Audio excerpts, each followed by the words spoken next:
Lucas Hale had built empires, closed billion-dollar deals, and stared down corporate sharks without flinching. But the moment he walked into that restaurant and saw his blind date crying, really crying, shoulders shaking, mascara running, every instinct screamed at him to leave. He didn't do emotional messes. He couldn't afford to. Not anymore. Not since the funeral. Not since Sophie started asking why Mommy wasn't coming home. His hand was already on the door when she looked up, and something in those red, swollen eyes stopped him cold. He recognized that look. He saw it every morning in his own mirror. If you're watching from anywhere in the world, drop your city in the comments below. I want to see how far this story travels. And if it moves you, hit that like button. Now let me tell you how two broken people found each other when they'd both given up on being found. The reservation was for 7:30. Lucas arrived at 7:15 because that's what successful people did. They controlled the variables, maintained the advantage.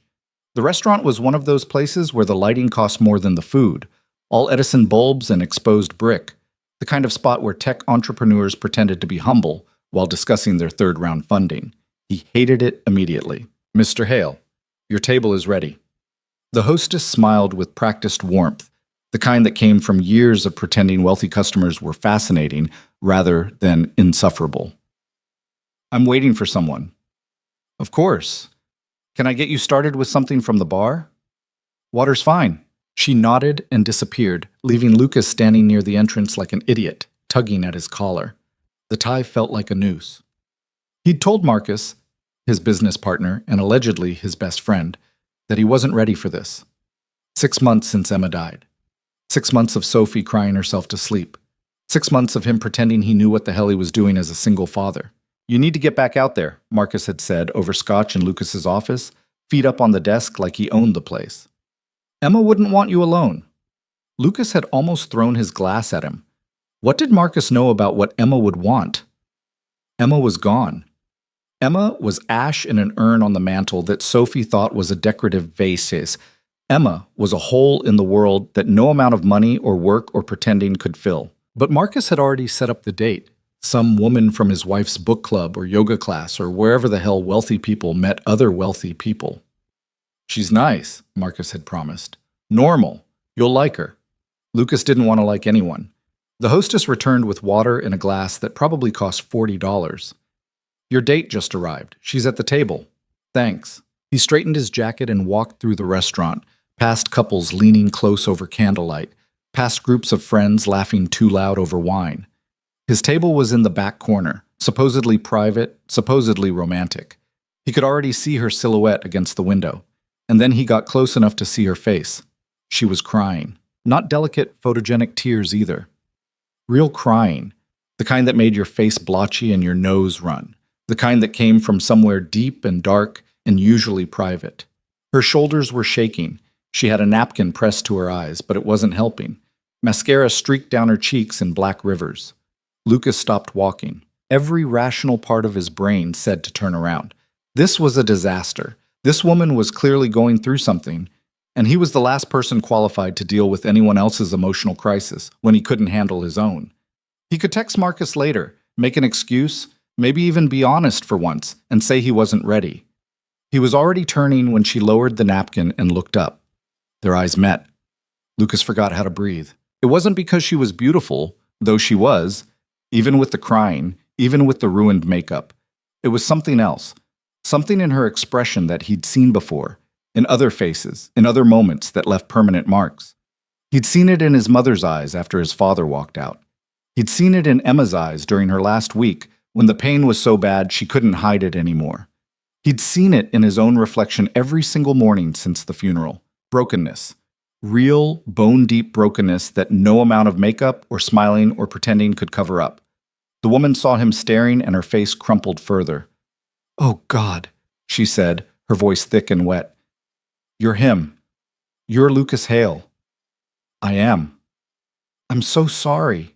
She started gathering her purse, her phone, the napkin, hands shaking so badly she dropped everything twice. "This was a mistake. I shouldn't have come. I'll just—" "Wait." She froze, half standing, looking at him like a deer caught in headlights. Lucas didn't know why he said it. Didn't know why his feet carried him to the table instead of the door. Didn't know why he pulled out his chair and sat down like this was normal, like finding your blind date in tears was just another Tuesday. Please, he said quietly. Sit. You don't want to do this, she said, but she was already sinking back into her chair, like her legs couldn't hold her anymore. Trust me, you should leave. Probably. Lucas picked up his water glass, took a sip, bought himself time to figure out what the hell he was doing. But I'm already here. And you're already here, so we might as well. What? Pretend this isn't the saddest thing that's happened to either of us today? Is it the saddest thing? She laughed, a broken, bitter sound. Not even close. The waiter appeared with impeccable, terrible timing. Good evening, folks. Can I start you off with some appetizers? We have a wonderful... Give us a minute, Lucas said, not looking at him. Of course, sir. The waiter vanished. Lucas leaned back in his chair, studying the woman across from him. She was trying to fix her makeup with another napkin, making it worse. Her dress was nice, but not expensive. He had learned to spot the difference years ago. Her jewelry was minimal. Her hands were shaking. I'm Maya, she said finally, giving up on the makeup. Maya Quinn, in case Marcus didn't tell you. He told me your name, didn't mention much else. Probably for the best. She took a shaky breath, meeting his eyes again. Look, I appreciate you not running away immediately, but you really should. I'm a mess, literally and figuratively. This was a stupid idea. I don't know why I agreed to it. Why did you? Honestly? Preferably. Maya's laugh was sharper this time. Because your friend's wife offered me $200 to show up, and I'm so broke right now that $200 seemed worth humiliating myself in front of a billionaire. Lucas blinked. Whatever he'd expected her to say, it wasn't that. She paid you to come on this date? She called it a styling fee. Maya made air quotes with her fingers. Said she wanted to make sure I had something nice to wear. I think she was just trying to be kind. In that way, wealthy people are kind when they pity you but don't want to say it out loud. Jesus. Yeah. Maya picked up her water glass, put it down without drinking. So now you know. I'm the charity case your friend set you up with because apparently you need to get back out there, and I need grocery money. Perfect match, right? She said it like a challenge, like she expected him to leave now, armed with this information. Like she was used to people leaving once they knew the truth about her. Lucas should leave. This whole situation was wrong, exploitative maybe, definitely weird. Marcus's wife had essentially bought this woman's time, dressed her up, and delivered her like some kind of emotional support animal for the sad widower. But he didn't leave. What would you have done tonight if you hadn't come here? He asked instead. Maya frowned. What? You needed $200 badly enough to agree to this. What would you have been doing tonight if you'd said no? She was quiet for a long moment, fingers tracing the rim of her water glass. When she spoke, her voice was softer. Probably working my second shift. I waitress at a diner near the hospital. Tuesday nights are usually good tips. Nurses coming off shift, families waiting for news. I'd have made maybe $70, $80 if it was busy. So you gave up $80 guaranteed for $200 to have dinner with a stranger. When you put it like that, it sounds mercenary. It sounds practical. Is there a difference? Lucas considered this. Sometimes. Not always. The waiter reappeared, hovering at a respectful distance. Lucas waved him over. We'll start with the burrata, he said, not looking at the menu, and the octopus, if it's not terrible tonight. The octopus is excellent, sir. We'll see. Give us another few minutes for entrees. Of course. After the waiter left, Maya raised an eyebrow. You order for women you just met? Only when they look like they haven't eaten anything today. Her face flushed. I ate. What? Half a granola bar around noon. And coffee. Lots of coffee. That's not eating. That's survival mode. Welcome to my life. She said it lightly, but there was an edge underneath. Not all of us can afford $40 appetizers whenever we want. The burrata's $52. Of course it is. Lucas leaned forward. Maya, I'm not trying to flex on you or whatever you think this is. I'm hungry. You're hungry. We're both here already. Can we just eat something and talk like normal people for an hour? No expectations, no weird charity dynamic, just dinner. Why? Why what? Why do you care? You could leave right now. Text Marcus later. Tell him his wife is insane for paying me to show up. Forget this ever happened. Why are you still sitting here? It was a fair question. Lucas didn't have a good answer. Because you were crying. he said finally. And I wanted to know why. Maya's expression shifted, something vulnerable flickering across her face before she locked it down. That's none of your business. No, it's not. So why do you care? I don't know, Lucas admitted. Maybe because I know what it looks like when someone's drowning. And you look like I feel most days. The words came out before he could stop them, more honest than he'd meant to be. Maya stared at him, really looking at him now, past the expensive suit and the styled hair and the armor of wealth.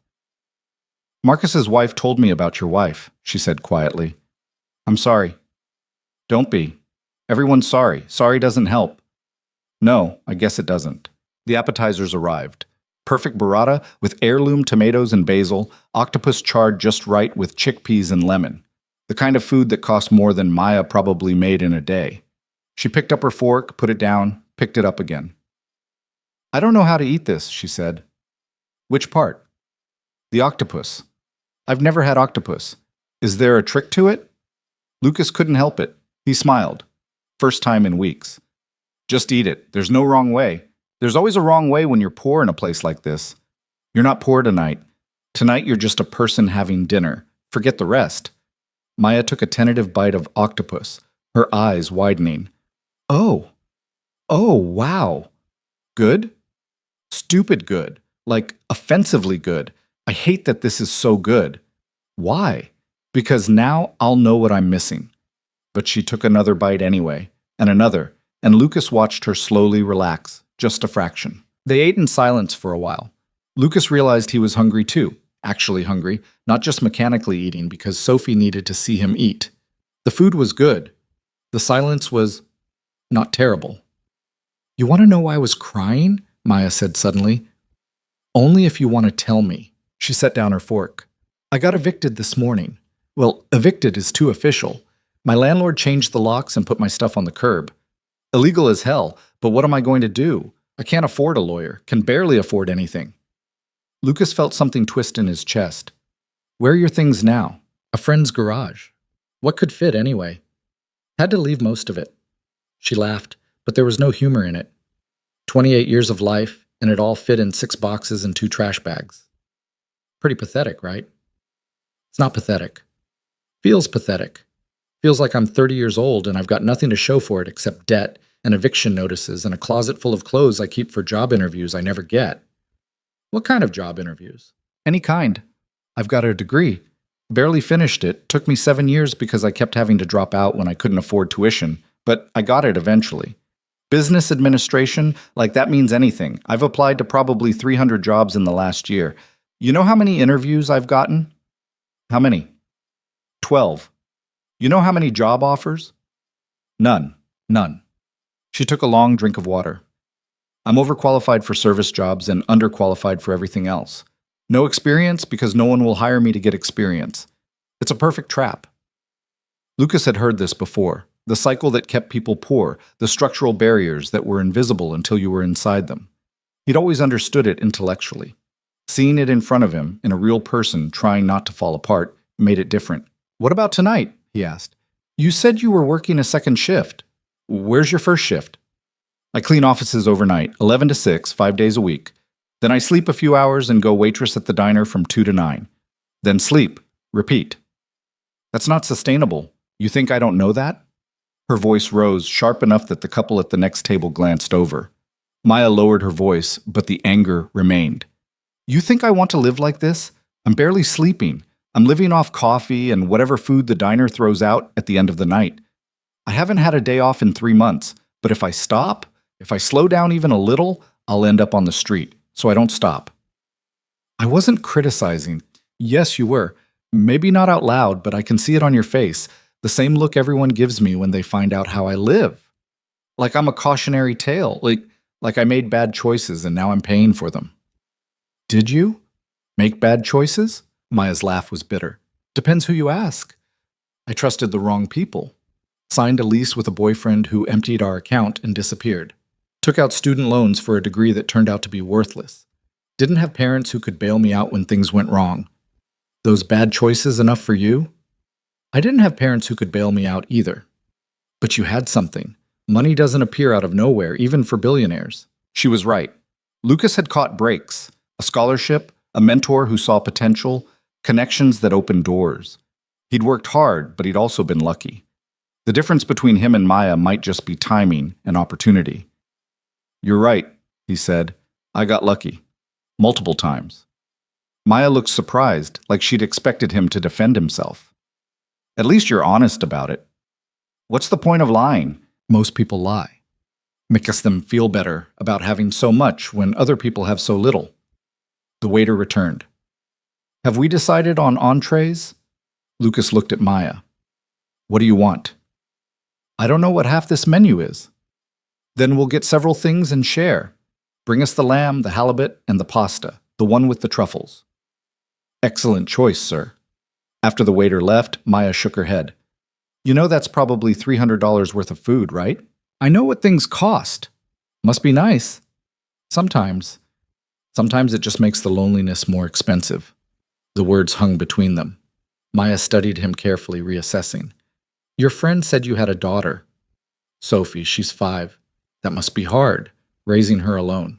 Lucas's throat tightened. "Hard doesn't cover it. She asks about her mom every day. Sometimes, multiple times. I don't know what to tell her anymore. The truth is too much. Lies feel wrong, so I just stumble through it, badly." "I bet you're doing better than you think." "I'm really not. Last week she asked me to braid her hair. I watched 3 YouTube videos and still made it look like a bird's nest. She cried. I cried. We both gave up and she went to school with a ponytail." Maya's expression softened. "That sounds pretty normal, actually." "Normal doesn't feel good enough. Normal never does. But it's all most of us get." The entrees arrived, perfectly cooked lamb, halibut with crispy skin, pasta so fragrant Lucas could taste the truffle oil from across the table. They divided everything onto their plates, and for a while they just ate. Maya was right about the food. It was offensively good. And watching her experience it, really experience it, not just eating to survive, made Lucas see it differently too. When was the last time he'd actually tasted his food instead of mechanically consuming it? "Can I ask you something?" Maya said, twirling pasta on her fork. "Go ahead." "Why did you really sit down? When you saw me crying, what made you stay?" Lucas took his time answering, cutting a piece of lamb he didn't immediately eat. "I saw my wife die slowly over 8 months. Cancer. By the end, she couldn't hide the pain anymore. Couldn't pretend to be strong. And I watched all our friends disappear because they didn't know what to say, didn't know how to handle the reality of it. People avoid pain when they can. But you didn't avoid mine, I mean. I'm tired of avoiding things. And you looked..." He paused, trying to find the right words. "You looked like someone who'd been invisible too long, like you were used to people not seeing you." "That's exactly what it feels like," Maya said quietly. "Like I'm screaming and no one can hear me." "I heard you." "Why?" "Because I'm screaming too." The admission surprised them both. Lucas never talked like this. Not to Marcus, not to his therapist, not to anyone. But something about this moment, this impossible situation, made honesty feel easier than lying. "What are you screaming about?" Maya asked. "That I don't know how to be a father without a mother in the picture. That I built this entire empire and can't figure out how to make my daughter's lunch without burning the grilled cheese. That I'm terrified every single day that I'm failing her. That she'll grow up remembering me as the dad who tried but wasn't enough." "You love her." "Of course I love her." "Then you're not failing. Kids don't need perfect. They need present." "Is that from a parenting book?" "It's from experience. My dad wasn't around. My mom worked 3 jobs and still barely kept us fed. But she was there. She showed up. That's what I remember. Not the poverty, not the struggle, just that she didn't leave." "Where is she now?" Maya's face closed off. "Dead. Heart attack 6 years ago. Couldn't afford insurance, ignored the symptoms until it was too late." "I'm sorry." "Everyone's sorry. Sorry doesn't help." She echoed his words from earlier, but gentler. "But thank you." They finished eating. The waiter cleared the plates and offered dessert, which Lucas declined. He asked for the check instead, and when it came, $437 for dinner, he didn't even glance at it before putting down his card. Maya watched him sign the receipt. "I made $500 last week, working 80 hours. "I know. You just spent almost that much on one meal. I know that too." "Doesn't that bother you?" Lucas met her eyes. Yes, every day. I give away millions to charity every year, and it still doesn't fix the fundamental wrongness of it. But I don't know how to fix it. I just know how to write checks and hope they matter. Do they matter? I don't know. Maybe. Maybe not. They stood to leave. As they walked through the restaurant, Lucas noticed Maya moving differently than when she'd arrived. Head higher, shoulders straighter. Still broken, maybe, but not invisible. Outside, the air was cool and clear, the city lights reflecting off windows and wet pavement from an earlier rain. Maya wrapped her arms around herself, shivering. You need a jacket, Lucas said. I need a lot of things. Jacket's pretty far down the list. He shrugged off his suit jacket and held it out. She hesitated. It's just a jacket, he said. I've got 20 more at home. Of course you do. But she took it, pulled it on. It was too big, swallowing her frame, but she looked warmer. They stood awkwardly on the sidewalk, the date officially over, neither quite ready to leave. Thank you, Maya said finally, for not running away, for staying. Thank you for being honest. I don't get a lot of that. Rich people problems? Human problems. A cab pulled up. Maya started toward it, then turned back. Can I ask you one more thing? Sure. Do you think people like me, people who are struggling, do you think we deserve it? Like cosmically. Do you think we did something wrong to end up here? Lucas thought about Emma, who did everything right and still died at 34. Thought about Sophie, who'd done nothing wrong but still lost her mother. Thought about randomness and luck and the million invisible factors that separated success from failure. No, he said firmly. I don't think the universe works like that. I think terrible things happen to good people all the time. And good things happen to people who don't deserve them. Which category are you in? Both, neither. I don't know anymore. Maya smiled, sad but real. Yeah, me too. She got in the cab. Lucas watched it pull away, taillights disappearing into traffic, and realized he didn't want her to go. Didn't want to go back to his empty house and his sleeping daughter and the crushing weight of loneliness that met him every night. His phone buzzed. Marcus. How'd it go? Lucas stared at the message. How did it go? He'd met a woman who'd been paid to show up, who was homeless and broke and working herself to death, who'd been crying when he arrived and left in his jacket, who'd made him feel more human in 2 hours than he'd felt in 6 months. It went. He typed back. That's it? Come on, give me details. Later. He pocketed his phone and started walking. Not toward his car, not toward home, just walking, processing. Somewhere in the city, Maya was going back to whatever friend's couch she was crashing on, wearing his jacket, carrying his business card he'd slipped into the pocket when she wasn't looking, his private number on the back. No explanation, no expectation. Just a lifeline if she needed one. He didn't know if she'd call, didn't know if he wanted her to, didn't know anything except that for the first time since Emma died, he'd connected with another human being, really connected. Not the surface-level sympathy from acquaintances or the transactional relationships of business. Real connection. The kind that left you feeling raw and exposed and somehow more alive. Lucas walked for an hour before heading home. When he got there, Sophie was asleep and the house was dark and quiet. He checked on his daughter, she'd kicked off her blankets again, and carefully tucked her back in. She stirred, but didn't wake. I met someone tonight, he whispered, not sure why he was telling his sleeping child. She was sad. I was sad. We were sad together. Is that weird? Sophie mumbled something unintelligible and rolled over. Lucas kissed her forehead and left the room, pulling the door halfway closed the way she liked it. In his own bedroom, he found himself checking his phone every few minutes. No calls, no texts. He hadn't expected any. He fell asleep around 2, still dressed, his phone on the pillow beside him. When it rang at 2:47 a.m., he jerked awake, heart pounding. Unknown number. Hello? It's Maya. Her voice was small, uncertain. From dinner. I know it's late. I'm sorry. What's wrong? My friend kicked me out. Her boyfriend came home drunk and I was in the way, and now I'm sitting in a parking lot with my stuff, and I don't have anywhere to go, and I know we just met, and this is insane. But your card said to call if I needed anything, and I didn't know who else. Where are you? She gave him an address. A 24-hour grocery store parking lot on the east side, 20 minutes away. Stay there, I'm coming. You don't have to... Stay there, Maya. He hung up, pulled on shoes, grabbed his keys. Sophie was still asleep. He called his housekeeper, the one who lived in the guest house out back specifically for emergencies like this, and explained quickly. She'd watch Sophie. He'd be back in an hour. The city was different at 3 a.m., emptier, stranger, more honest somehow. Lucas drove fast, breaking speed limits he never broke, running yellow lights that turned red. He didn't examine why, didn't question the urgency. He found her sitting on her duffel bag under a streetlight, still wearing his jacket, surrounded by the boxes and bags that contained her entire life. She stood when his car pulled up, relief washing over her face. "Get in," he said, popping the trunk. "What about my stuff?" "We'll load it. Come on."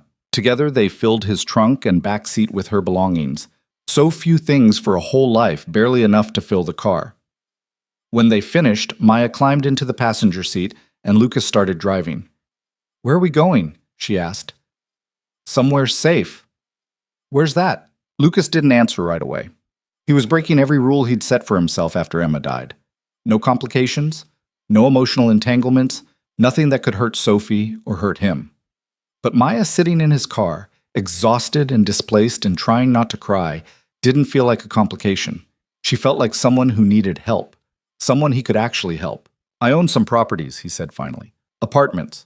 There's a 2-bedroom in the Arts District. Tenant just moved out last week, hasn't been listed yet. You can stay there. Temporarily," he added quickly, "until you figure things out. I can't afford. I'm not asking you to pay. I'm offering you a place to sleep that isn't a parking lot." "Why?" "Because I can. Because you need it. Because—" He trailed off, not sure how to finish. "Because you saw me," Maya said quietly. "Yeah, because I saw you."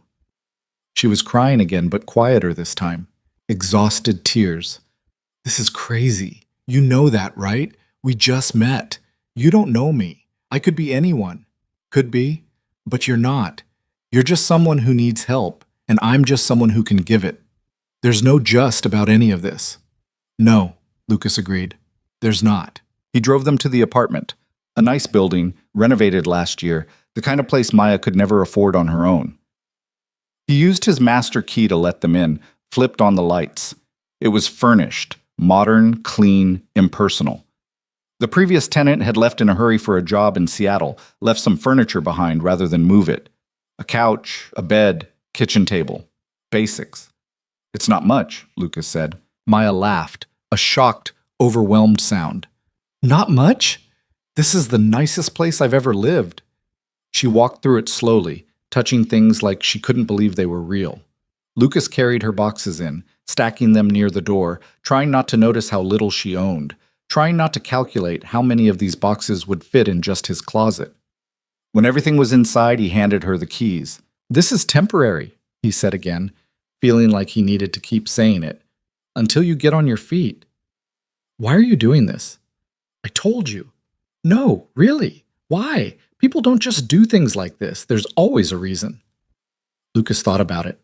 About Emma and Sophie, and the loneliness and the guilt of having so much when others had so little.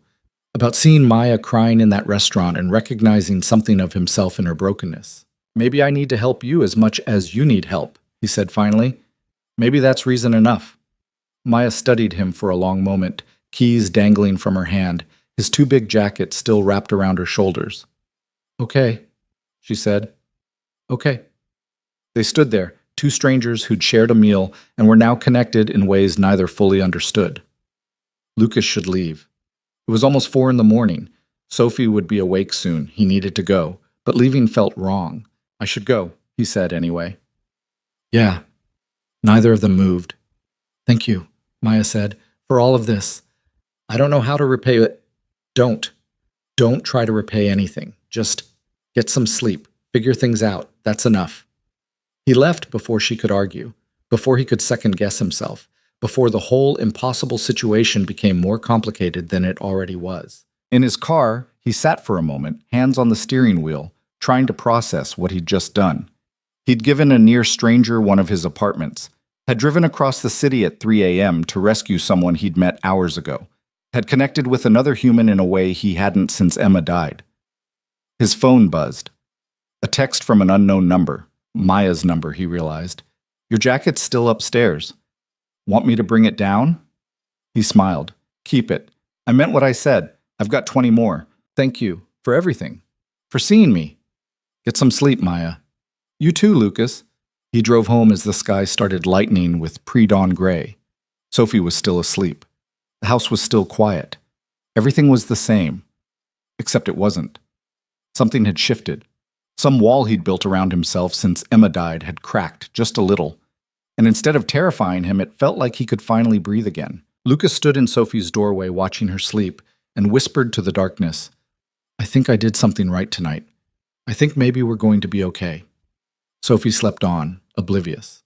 But for the first time in 6 months, Lucas believed his own words. Sophie woke him at 6:30 by jumping on his bed, all elbows and knees and 5-year-old energy that shouldn't exist before sunrise. Daddy, you're still in your clothes, Lucas groaned, pulling a pillow over his face. Sophie, it's too early. Mrs. Chen said you had to go somewhere in the middle of the night. Did someone die? The pillow came off.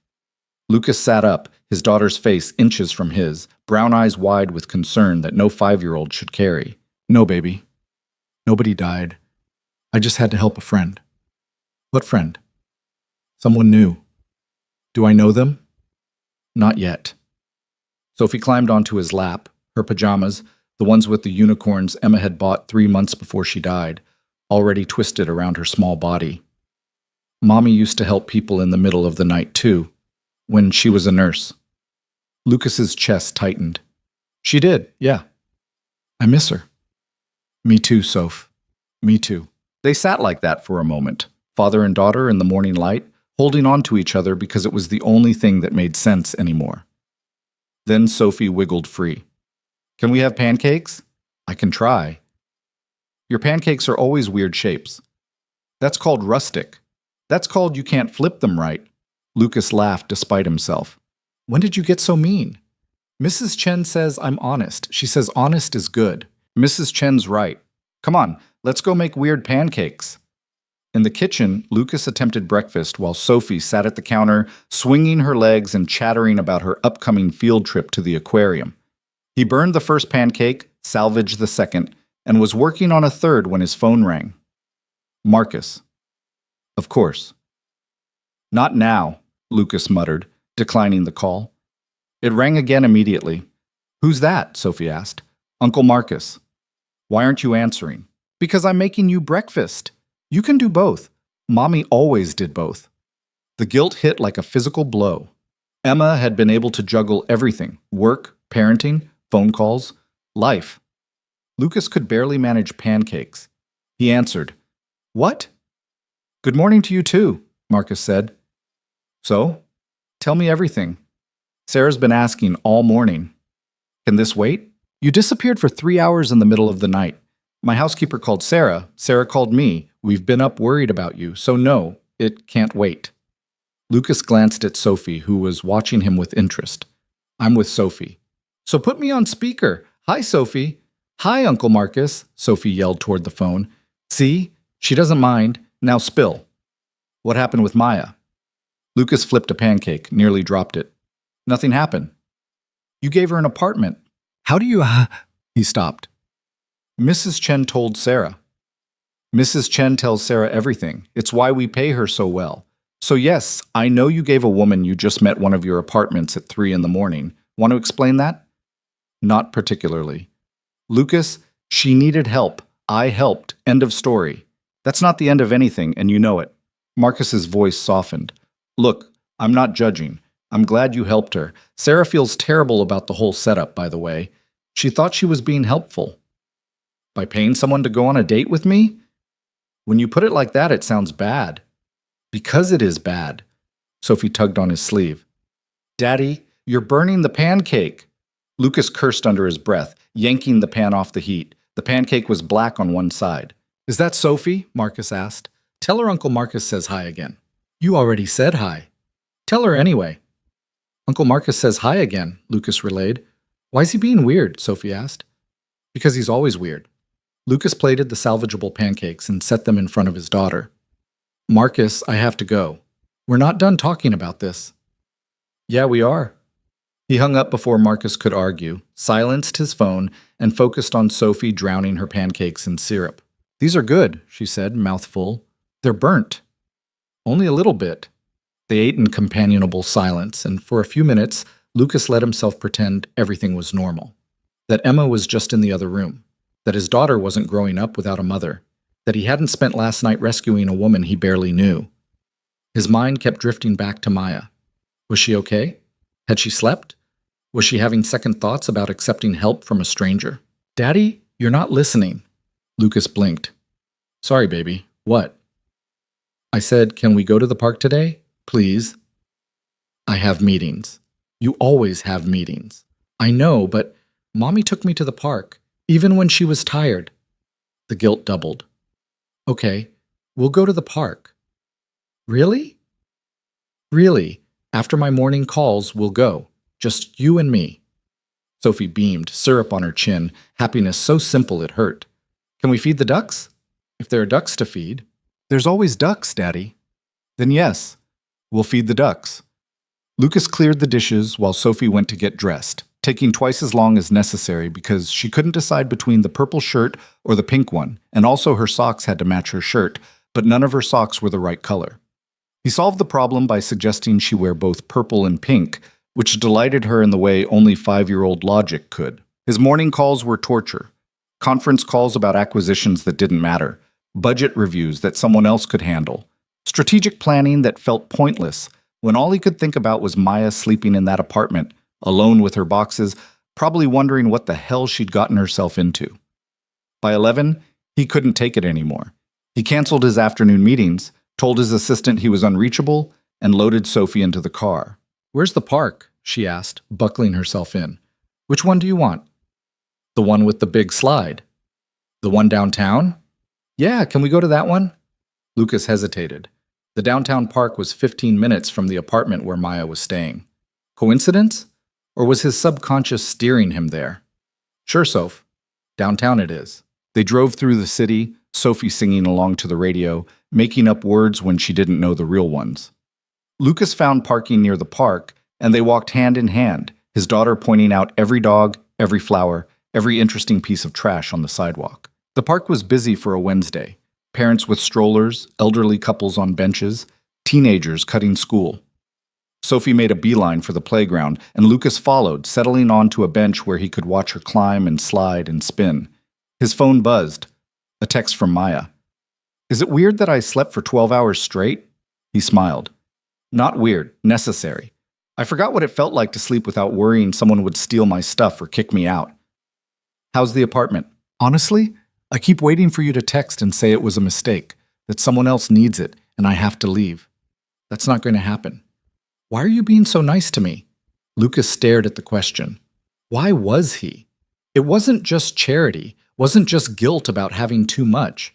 It was something about Maya herself, her honesty, her refusal to pretend things were okay when they weren't. The way she'd looked at him like he was a person instead of a bank account. "Because you didn't treat me like I was broken when we met. Even though I am." The 3 dots appeared, disappeared, appeared again. "We're all broken. Some of us just hide it better. You weren't hiding it last night." "No, I was too tired to hide anything." "Sorry about that. Don't apologize. I needed the honesty."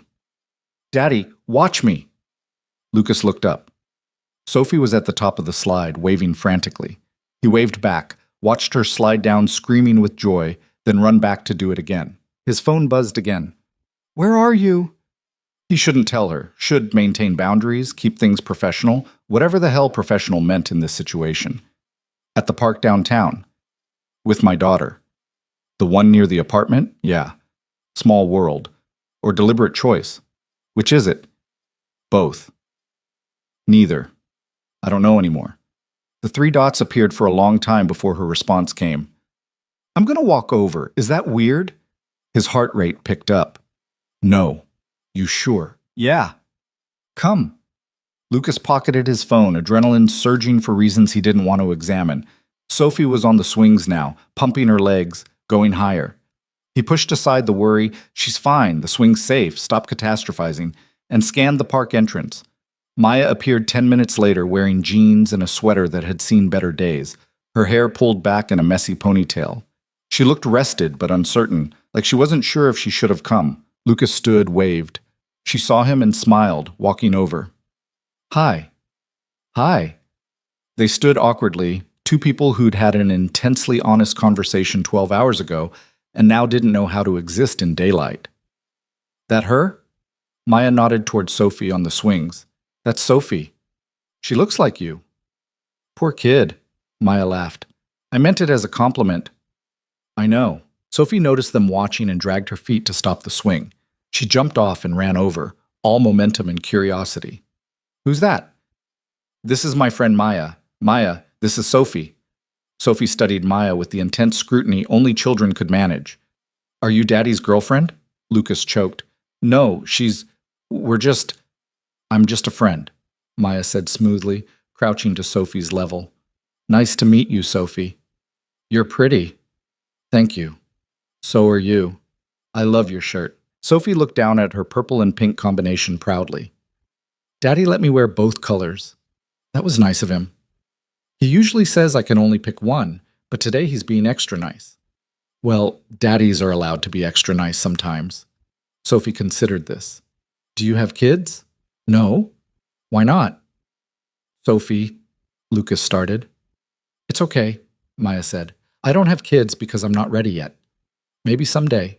My mommy's not here anymore, Sophie said matter-of-factly. She died. The words still hit Lucas like a truck every time his daughter said them so casually, like she was stating the weather. Maya didn't flinch. I'm sorry. That must be really hard. Sometimes. Mostly, I'm okay. Daddy cries sometimes, though. Sophie, it's true. I hear you at night. Lucas felt his face heat. Maya looked at him, something soft in her expression. It's okay to cry, Maya told Sophie. Crying means you loved someone a lot. That's what Mrs. Chen says, too. Mrs. Chen sounds smart. She is. She makes really good cookies. Do you make cookies? Sometimes. Can you teach me? Sophie, Maya's busy. Lucas tried. I'm not busy, Maya said. I mean, not really. I'd love to teach you sometime. Sophie's face lit up. Really? Really? Can we do it today? Sophie, please, I promise I'll be good. Maya looked at Lucas, a question in her eyes. He should say no, should maintain boundaries, should not invite this woman, this stranger he'd given an apartment to 12 hours ago, into his daughter's life. If Maya's okay with it, he heard himself say. Maya smiled. I'm okay with it. They walked back to Lucas's house, Sophie between them, holding both their hands and swinging herself forward every few steps. She chattered the entire way about school and her friends and the aquarium trip next week and how she'd never made cookies from scratch before, only the frozen kind that Mrs. Chen bought. At the house, Mrs. Chen met them at the door, eyebrows raised. This is Maya, Lucas said. She's going to help Sophie make cookies. Mrs. Chen's expression shifted from surprise to something knowing. I see. Welcome, Maya. Thank you. We have everything you need in the kitchen. I'll be in the guest house if you need me. She left them alone, and Lucas realized he had no idea what happened next. Maya seemed equally uncertain, standing in his foyer like she didn't belong there, which maybe she didn't. Kitchen's this way, he said. The kitchen was one of Emma's designs. White marble, stainless steel, more space than 3 people could ever need. Maya ran her hand along the counter. This is beautiful. My wife picked everything out. She had good taste. Yeah, she did. Sophie climbed onto a stool. So, what kind of cookies are we making? Maya surveyed the ingredients Mrs. Chen had left out. How about chocolate chip? The best kind. I agree. Okay, we need butter, sugar, eggs, flour, chocolate chips. She started gathering ingredients while Sophie watched with intense focus. Lucas leaned against the counter, feeling useless. Should I leave you two alone? You can stay, Maya said, unless you have work. I canceled everything this afternoon. For cookies? For Sophie. Their eyes met, and something passed between them. Understanding maybe, or recognition. Maya was the first to look away. Okay, Sophie, first rule of baking. We wash our hands really well. They moved to the sink, and Lucas watched Maya show his daughter how to scrub properly, making it a game, laughing when Sophie got soap bubbles in her hair. When had he last heard Sophie laugh like that? Really laugh, not just going through the motions? Now, Maya said, drying Sophie's hands with a towel, we cream the butter and sugar together. That means we mix them until they're fluffy. Why? Because it makes the cookies lighter. Want to try? Sophie nodded enthusiastically. Maya helped her measure ingredients, guided her hands on the mixer, explained each step without talking down to her. She was patient in a way that felt natural, not forced. Lucas found himself remembering Emma doing the same thing, teaching Sophie to help with dinner, explaining why water boiled, why bread rose, why things worked the way they did. Emma had been patient too. He'd forgotten that, forgotten a lot of things in the grief. Daddy, you're staring, Sophie said. Sorry. You can help if you want. I'm good watching. He's afraid of messing up, Maya told Sophie conspiratorially. Some adults are scared of making mistakes. Daddy makes mistakes all the time, like when he burns pancakes. Hey, Lucas protested weakly, or when he puts my shirt on backwards. That was one time. Or when he forgot to pick me up from school and Mrs. Chen had to call him. Maya bit back a smile. Sounds like Daddy's human. What's that mean? It means nobody's perfect. We all mess up sometimes. They added flour, chocolate chips, vanilla extract. Sophie got flour on her nose, then on Maya's nose, then they both had it in their hair. The kitchen became a disaster zone of spilled ingredients and dirty bowls, and Lucas didn't care, couldn't care, because his daughter was happy, and that was worth any amount of cleanup. When the cookies finally went into the oven, Sophie was covered in flour and sugar, grinning ear to ear. How long until they're done? She asked. About 12 minutes, Maya said. That's forever. We could play a game while we wait. Know any good ones? Sophie dragged Maya to the living room, where she produced a battered board game from the closet, something Emma had bought at a yard sale months before she died. Lucas hadn't touched it since. They played while the cookies baked, and Lucas watched from the doorway, unable to participate, unable to look away. Maya was good with Sophie, really good. Not trying too hard, not being fake cheerful, just present, listening when Sophie talked, laughing at her jokes that weren't really jokes, treating her like a person, not just a kid. The timer went off. They rushed back to the kitchen and Maya pulled out perfect golden cookies. They're beautiful, Sophie breathed.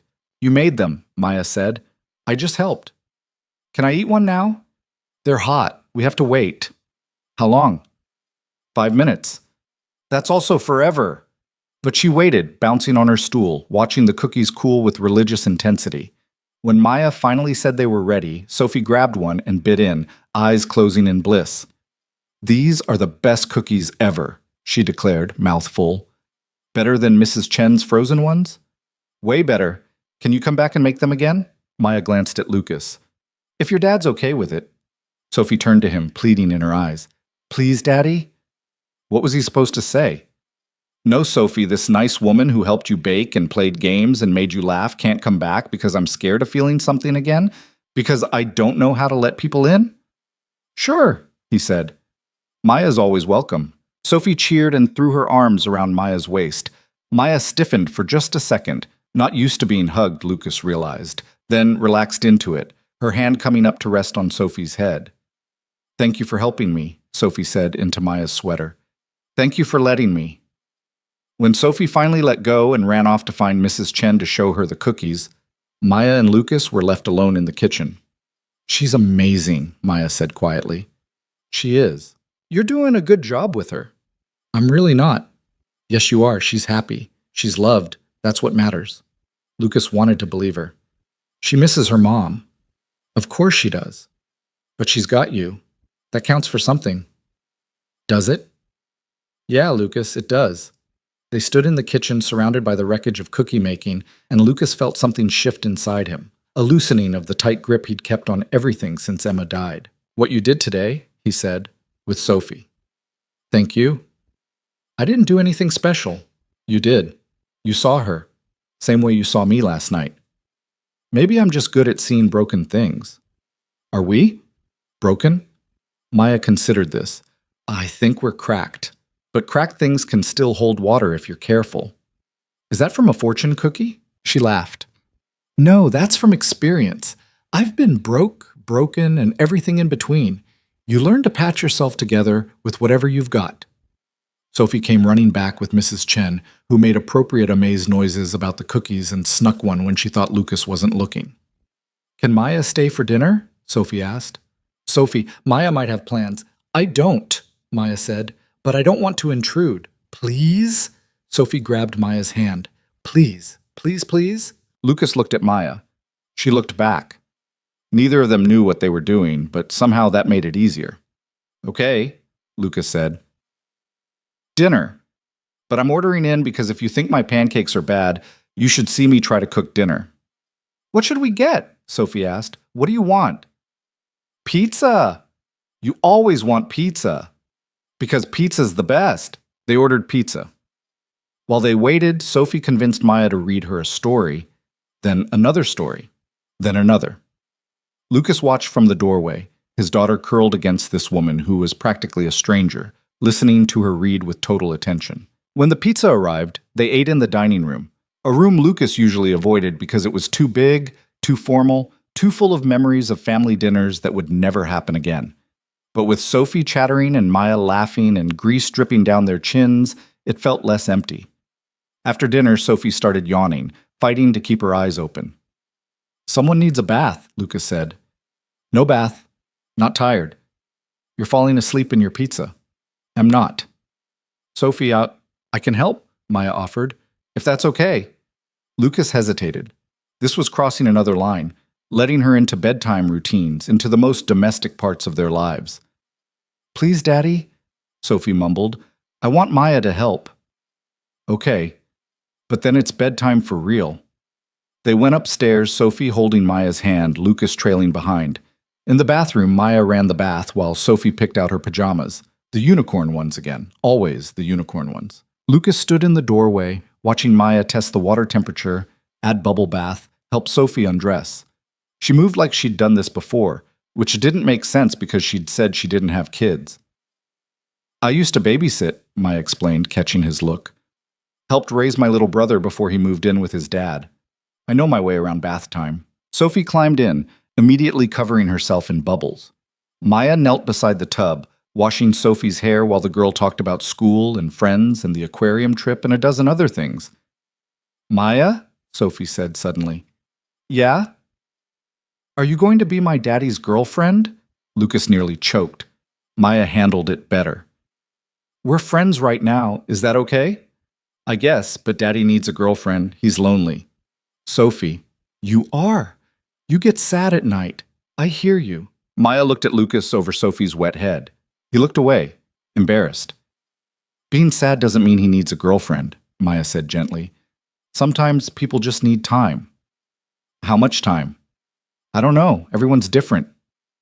Mommy's not coming back. The statement hung in the air, so simple, so devastating. Maya didn't flinch. No, she's not. So Daddy should probably find someone new eventually, otherwise he'll be lonely forever.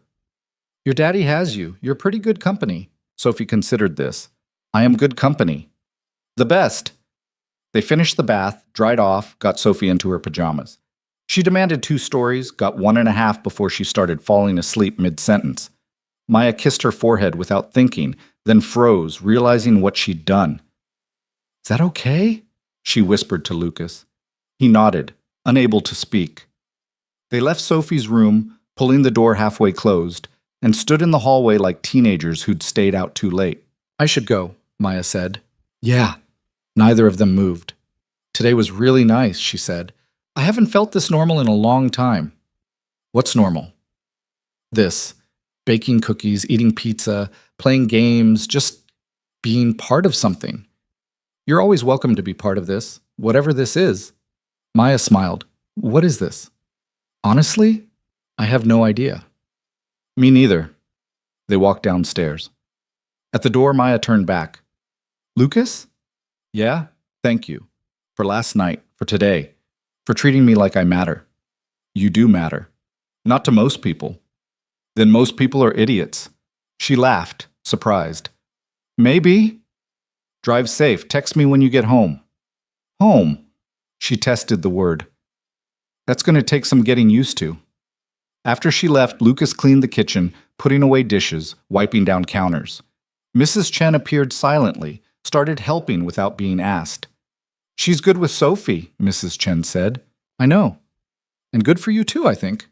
"Mrs. Chen, I'm not saying you need to marry her tomorrow. I'm saying it's nice to see you smile again." "I smile." "Not like that. Not real." She finished the last dish and patted his arm. "Emma would want you to be happy. She told me so those last few weeks. Said she worried most about you being alone." Lucas's throat closed up. "She said that?" "Many times. Said you were terrible at being alone, that you needed people." Mrs. Chen headed for the door, then paused. "For what it's worth, I think Maya might need people too. Maybe you can need each other." She left him standing in the kitchen, Emma's kitchen, thinking about needing and being needed and whether that was enough to build something on. His phone buzzed. "Made it home safe. Thank you again for today. Thanks, Sophie. She's the one who wanted you to stay. Smart kid. She likes you. I like her too. And you." "Yeah?" "Yeah. Good night, Lucas. Good night, Maya." He went to bed that night and didn't cry for the first time in 6 months. Didn't lie awake cataloging his failures as a father, as a husband, as a human being. Instead, he thought about cookies and laughter and Sophie's face covered in flour. Thought about Maya reading stories with his daughter curled against her. Thought about being seen, really seen, by someone who understood brokenness from the inside. And for the first time since Emma died, Lucas let himself imagine what tomorrow might look like instead of dreading it. The next morning, Lucas woke to find Sophie already dressed and standing by his bed, staring at him with unsettling intensity. "Can Maya come over again today?" He checked his phone. 6:45. "Soph, it's barely morning." "But can she? She has her own life. She can't just come over whenever you want." "Why not?" "Because that's not how the world works." Sophie's face fell. "But I like her." "I know you do." "Don't you like her?" Lucas sat up, rubbing his face. This conversation was too complicated for before 7 a.m. "Yes, I like her, but Maya's looking for a job. She's got things to do." "Like what?" "Like, I don't know. Adult things? Can't she do adult things here?" "Sophie, please just ask her. She might say yes." Lucas looked at his daughter's hopeful face and knew he was going to cave. He always caved. "I'll text her, but if she's busy, you can't be upset." "I won't be upset." She was absolutely going to be upset. He pulled out his phone, stared at it for a full minute, trying to figure out what to say. Finally settled on simple. "Sophie wants to know if you're free today." The response came fast. "Tell Sophie I'm very free." "What did you have in mind?" "Honestly? No idea. She just wants you around." "I want to be around too." "What time?" Lucas glanced at Sophie, who was practically vibrating with anticipation. "Whenever works for you. Give me an hour to make myself presentable. You looked fine yesterday. I looked like someone who slept in a parking lot 2 days ago." "Fair point. See you in an hour." Sophie squealed when he told her, already running to her room to change her outfit, even though she'd just gotten dressed. Lucas heard drawers opening, clothes being thrown, the particular chaos only a 5-year-old could create before breakfast. He showered, shaved, spent too long picking out a shirt before settling on the first one he'd tried on. When had he last cared what he wore? The funeral, maybe. Everything since had been autopilot. Mrs. Chen appeared with coffee and raised eyebrows. Maya coming back? Apparently. Good. House feels less empty with her here. It's been 1 day. Sometimes 1 day is enough to know. She left him with that cryptic statement and his coffee. Lucas drank it standing at the kitchen window, watching the sun come up over the yard Emma had designed. She'd wanted a garden. Had planned to teach Sophie about growing things, about patience and seasons and life cycles. Another thing that would never happen. His phone buzzed. Marcus again. He'd been calling and texting since yesterday, increasingly frantic. Lucas kept ignoring him because he didn't have answers to the questions Marcus would ask. Didn't know how to explain what was happening because he didn't understand it himself.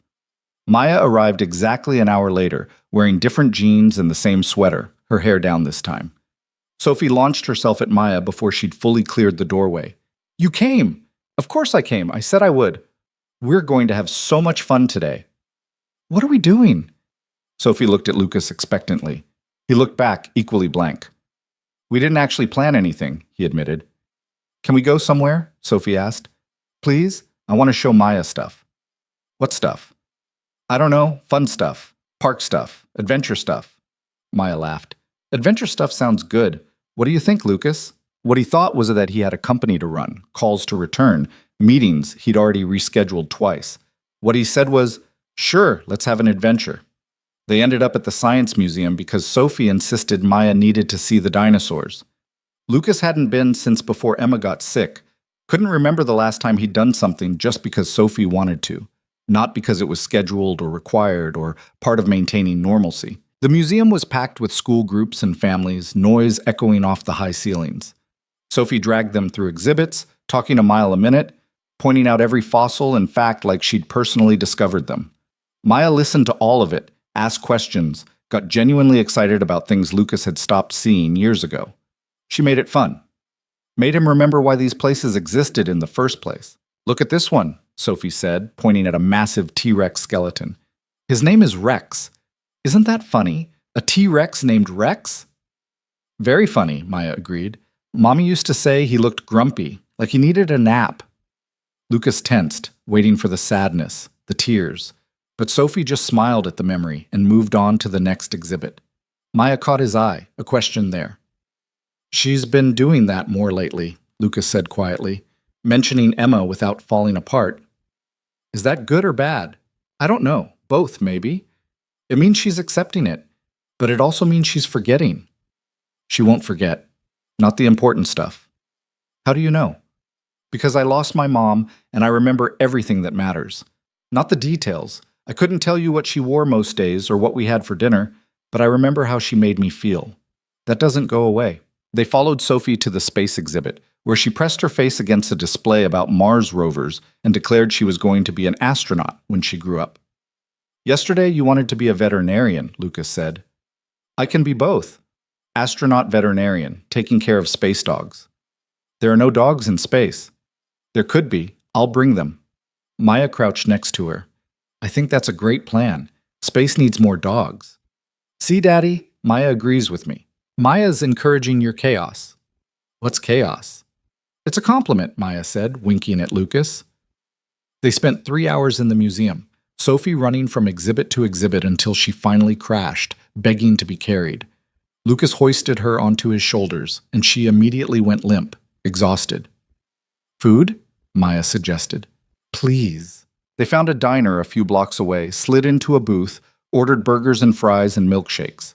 Sophie revived enough to eat, then promptly fell asleep against Lucas's arm, chocolate shake mustache on her face. She's out, Maya said. She does this. Burns through all her energy, then just shuts down. It's sweet. Lucas looked down at his daughter, her small body warm against his side, her breathing already deep and even.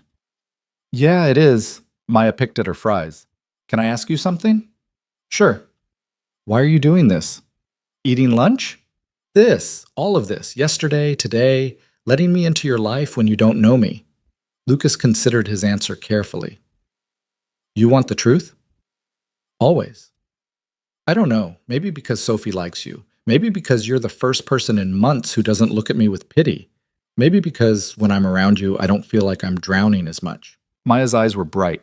You feel like you're drowning? Every day. Since Emma died, it's like I'm underwater and everyone else is on the surface. They can breathe fine. I'm just trying not to go under. I know that feeling. Yeah? Yeah. Poverty's like that. You're always one problem away from disaster. Always trying to keep your head up. Is it getting better? With the apartment, I mean. Better doesn't feel like the right word. More stable, maybe. Less terrified. She paused. I got 3 job interviews this week. That's great. Maybe. Probably not. I've learned not to get my hopes up. What kind of jobs? Office stuff. Admin assistant, data entry, customer service. Nothing exciting, just something that pays. Lucas wanted to offer her a job at his company, knew it was too soon, too complicated. Instead, he said, You'll get something. You're smart, resilient. That's worth more than most people realize. Not to HR departments. Then they're idiots. She smiled. You keep saying that about people. Because it keeps being true. Sophie stirred, mumbled something about space dogs, went back to sleep. Maya watched her with an expression Lucas couldn't quite read. What? He asked. Nothing. Just, she's lucky to have you. Most days I think she got a bad deal. Most days you're wrong. They finished eating. Lucas paid while Maya gathered their things, and they walked back to the car with Sophie still asleep on Lucas's shoulder. He buckled her into her car seat where she immediately curled into a ball and started snoring softly. Where to now? Maya asked. Lucas checked his watch. 2 p.m. He had a conference call at 3 that he couldn't miss, reports to review, emails stacking up.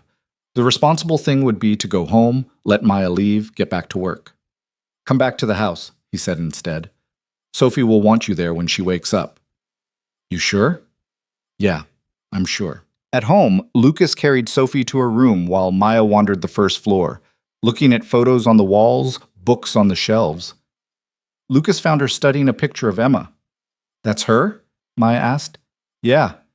2 years ago, before everything. She was beautiful. She was. Maya turned to face him. I'm not trying to replace her. I know I can't. I know. That's not what this is. What is this? For the second time, Lucas didn't have an answer. I don't know, but I don't want to stop finding out. His phone rang. Marcus. Again. Lucas silenced it. You should probably answer that, Maya said. Probably. But you're not going to. Not yet. The phone rang again immediately, then again. On the fourth call, Maya raised an eyebrow. Someone really wants to talk to you. Lucas sighed and answered. What? Finally, Marcus practically shouted. Do you know how many times I've called? I've been busy. Too busy to talk to your business partner? We have a company to run, Lucas. I know. Do you? Because you've been MIA for 2 days. You've canceled every meeting. You're not responding to emails. What the hell is going on? Lucas glanced at Maya, who was pretending not to listen while clearly listening. I'm taking some personal time. Personal time? You don't take personal time. You took 2 days off after Emma's funeral and came back. What's different now? I'm different now. Marcus was quiet for a beat. Is this about Maya? Partially. Sarah feels terrible about the setup. She wants to apologize. Tell Sarah it's fine. Better than fine, actually. So you like her? Maya? We're friends. Lucas, you don't have friends. You have business associates and your daughter and me, and I'm only your friend because we started this company together. You don't make new friends. So what's really happening? Lucas walked into the kitchen for privacy, lowered his voice. I don't know, Marcus. I met her and something clicked. She gets it. Gets me. And Sophie likes her, which hasn't happened with anyone since Emma died. You've known her for 3 days. I know. That's insane. I know that too. Are you sure you're not just, I don't know, latching onto the first person who showed up? Grief makes people do weird things. This isn't grief. Or maybe it is. I don't know the difference anymore. Marcus sighed heavily. Okay, fine. Do whatever you need to do, but at least check your email once a day. The board is starting to ask questions. I'll handle the board. When? Soon. Lucas, Marcus, I have to go. He hung up before his friend could argue, stood in the kitchen trying to remember why the board mattered, why quarterly reports mattered, why any of it mattered when his daughter was asleep upstairs and there was a woman in his living room who made him feel human again. Maya appeared in the doorway. Everything okay? Business stuff. It can wait. Can it? It has to. She studied him. You're avoiding something. Lots of things. Want to talk about it? Not particularly. Okay. She didn't push, didn't pry, just accepted his answer and moved on. I should probably go. Let you get back to work. Stay. Lucas, please stay for dinner at least. Sophie will be disappointed if you leave. Will Sophie be disappointed or will you? Both. Probably me more. Maya's expression softened. Okay, I'll stay. They ordered Chinese food when Sophie woke up, ate it on the living room floor because Sophie insisted it was more fun that way. Lucas couldn't remember the last time he'd sat on the floor to eat. Emma used to do it with Sophie all the time. He thought it was messy and impractical.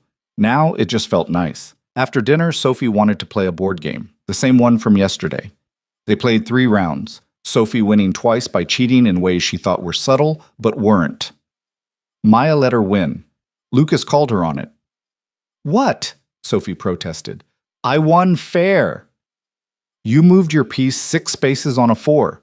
Did not. Soph, I watched you. Maybe you counted wrong. Maya laughed so hard she snorted, which made Sophie laugh, which made Lucas laugh despite himself. When was the last time this house had laughter in it? Real laughter, not the forced kind that came from trying to maintain normalcy? By 8 p.m., Sophie was yawning again, fighting sleep like it was her mortal enemy. Bedtime, Lucas announced. No, Maya just got here. Maya's been here all day. But I'm not tired. You're falling asleep sitting up. I'm not. She yawned hugely, immediately undercutting her argument. Maya stood. I should go anyway. No! Sophie grabbed her hand. You have to read me a story first, please? Sophie, Maya's tired too. I'm not tired, Maya said. 1 story, then I'll go. Deal? Deal. They went through this bedtime routine again. Bath, pajamas, teeth. Sophie picked 3 books and Maya negotiated her down to 1. She read about a bear who couldn't sleep, her voice soft and steady, and Sophie was out before the bear found his den. Lucas watched from the doorway again, same as yesterday, unable to look away. Maya kissed Sophie's forehead like it was the most natural thing in the world, tucked the blanket around her small body, turned off the lamp. They tiptoed out together. She's a good kid, Maya whispered. She really is.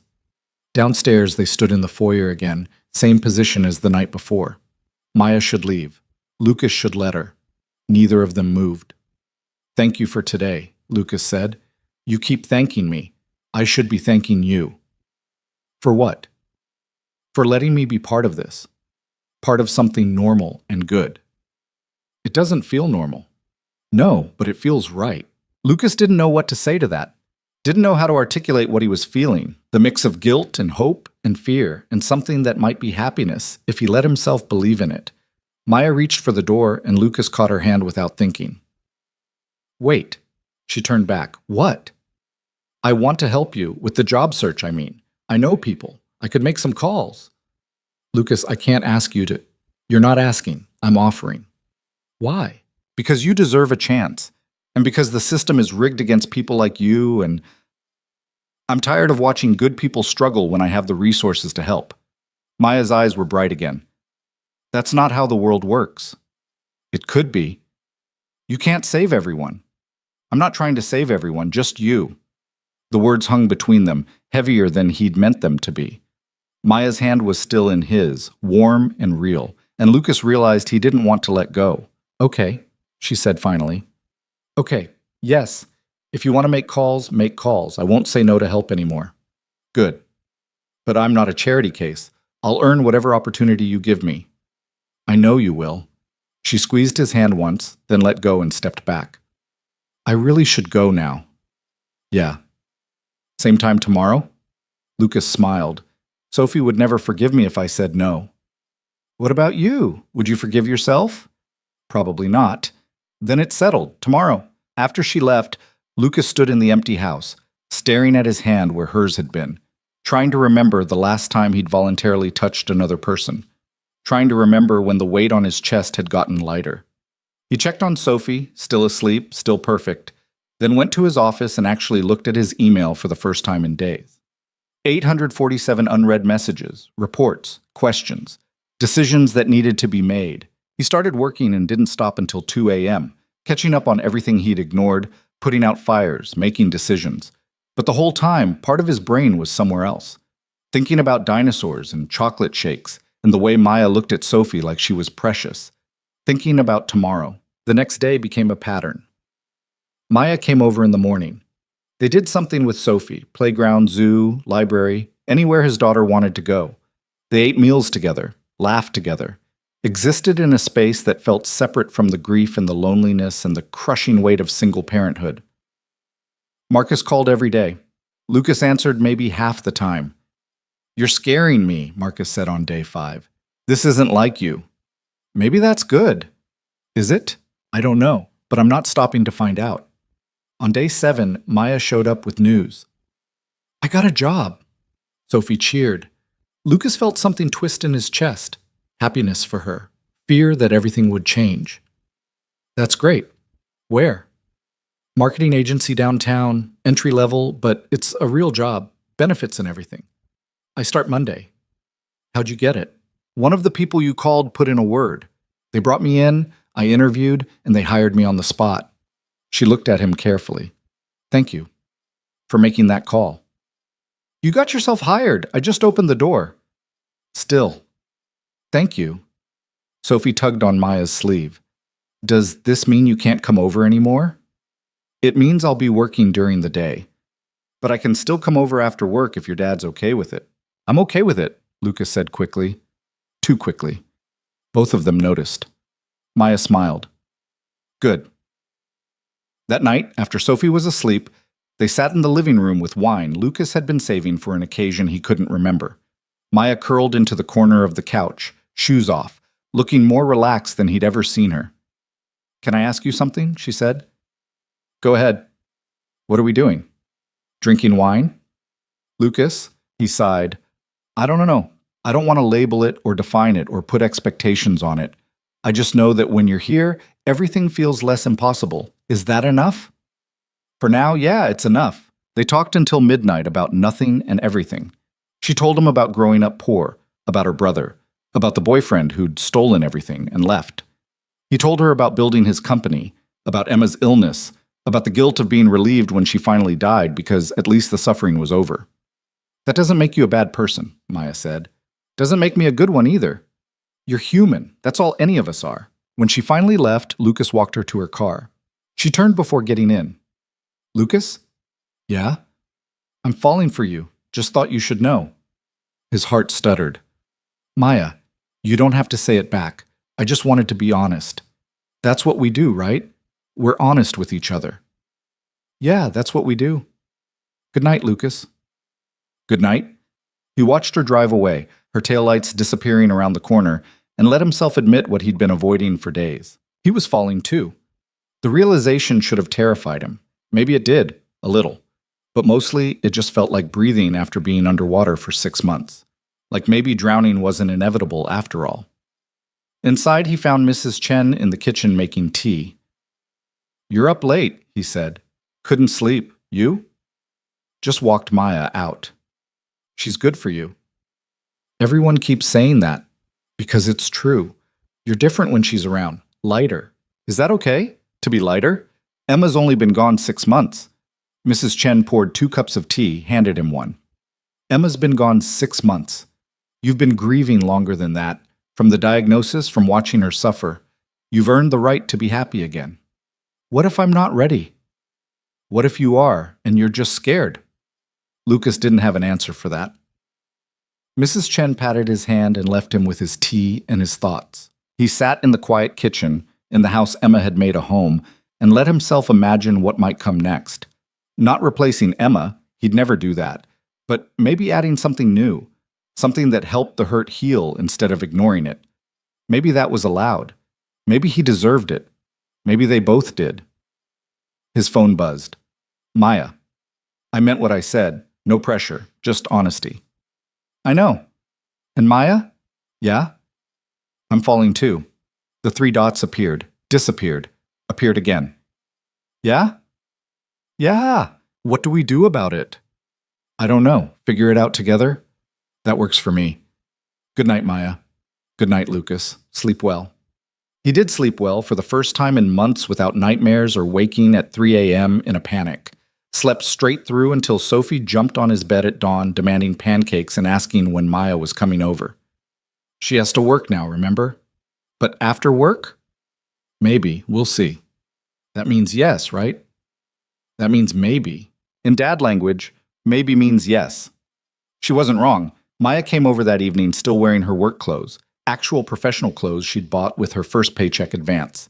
She looked different, more confident, like having a job had given her something back. Sophie tackled her the moment she walked in. How was work?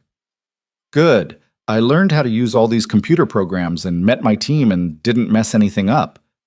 That's great. How was school? Boring. We learned about fractions. I hate fractions. Fractions are useful. Not for 5-year-olds. Lucas emerged from his office where he'd actually spent the day working, catching up on everything he'd been neglecting. Hey. Hey yourself.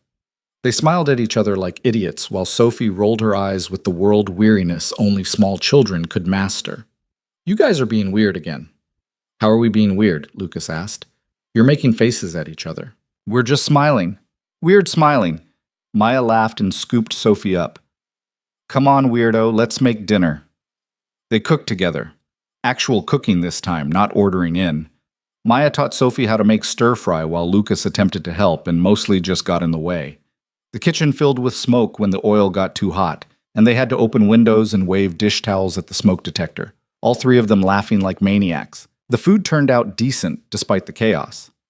They ate at the kitchen table, Sophie between them telling elaborate stories about her day that probably weren't entirely true, but were entertaining regardless.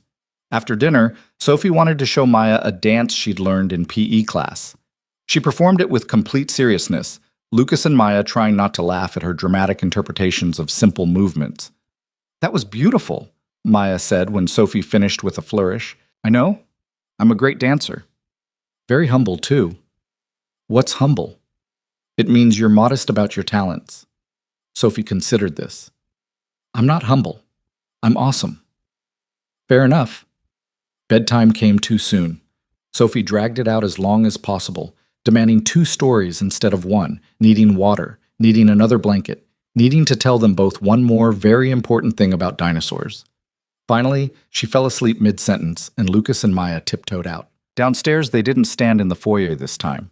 Maya followed Lucas to the living room, curled up on the couch next to him, close enough that their shoulders touched.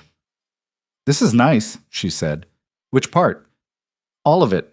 Coming here after work, having somewhere to come to. Someone to come to. You can come here every day if you want. Every day? Every day. That's a lot of me. I like a lot of you. She leaned her head on his shoulder. Lucas tensed for just a second, the first real physical contact beyond hand-holding and quick hugs, then relaxed into it.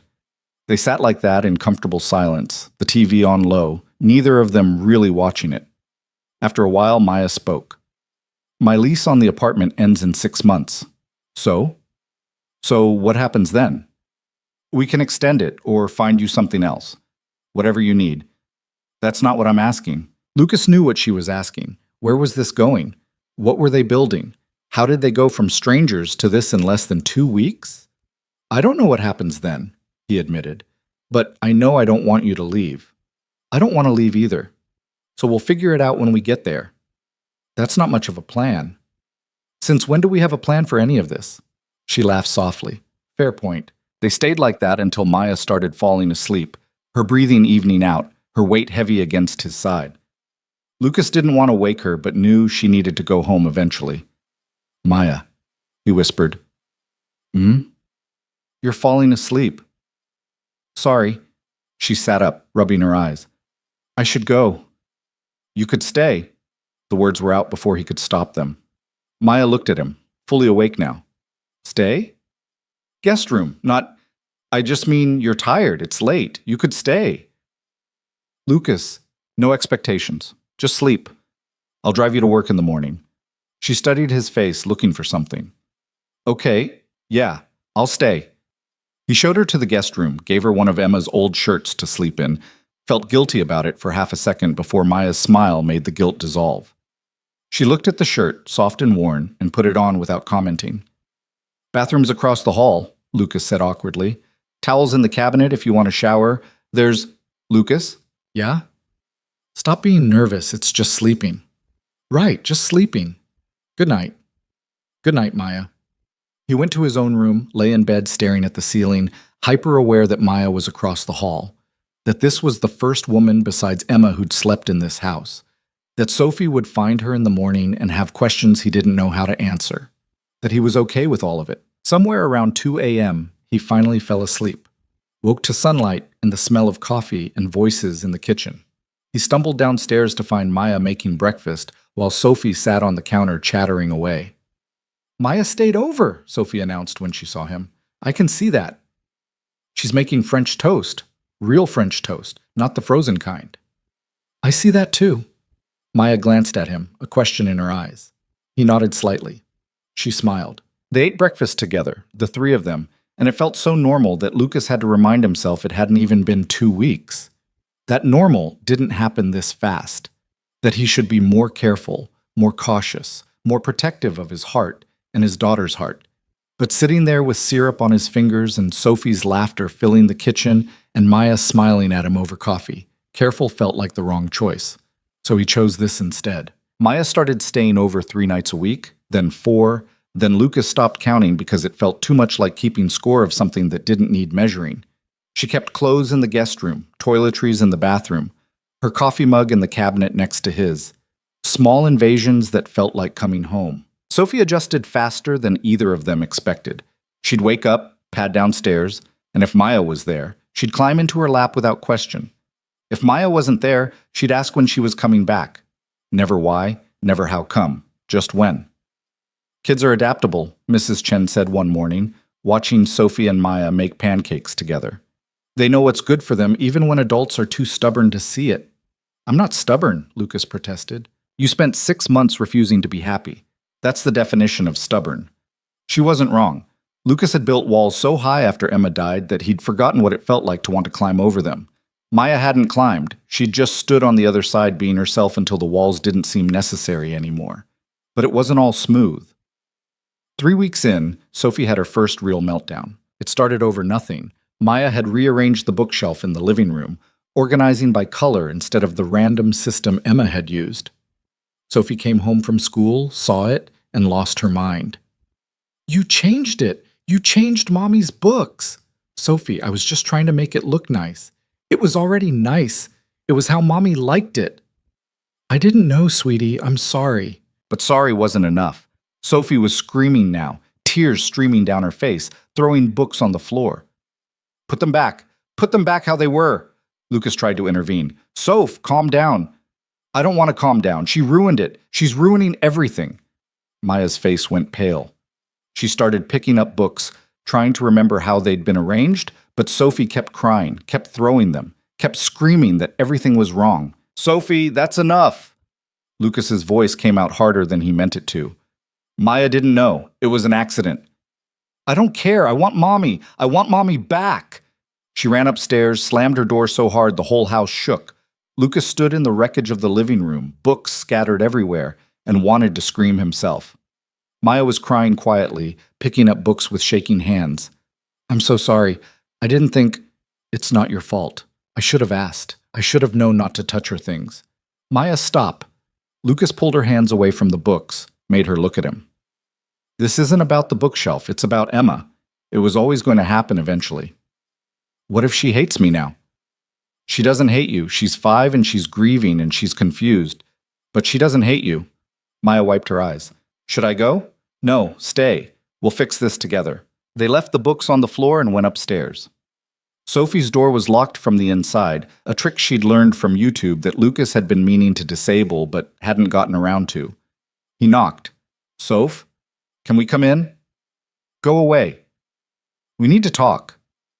I don't want to talk to Maya. Lucas glanced at Maya. She looked like she wanted to disappear. He took her hand, squeezed once. Sophie, he said through the door, I'm not leaving until you open this door. We can stand out here all night if you want, but we're not going away. Silence. Then the sound of the lock clicking. Sophie opened the door a crack, her face blotchy and red. What? Can we come in? She didn't say yes, but she didn't say no either. Lucas took that as permission and pushed the door open.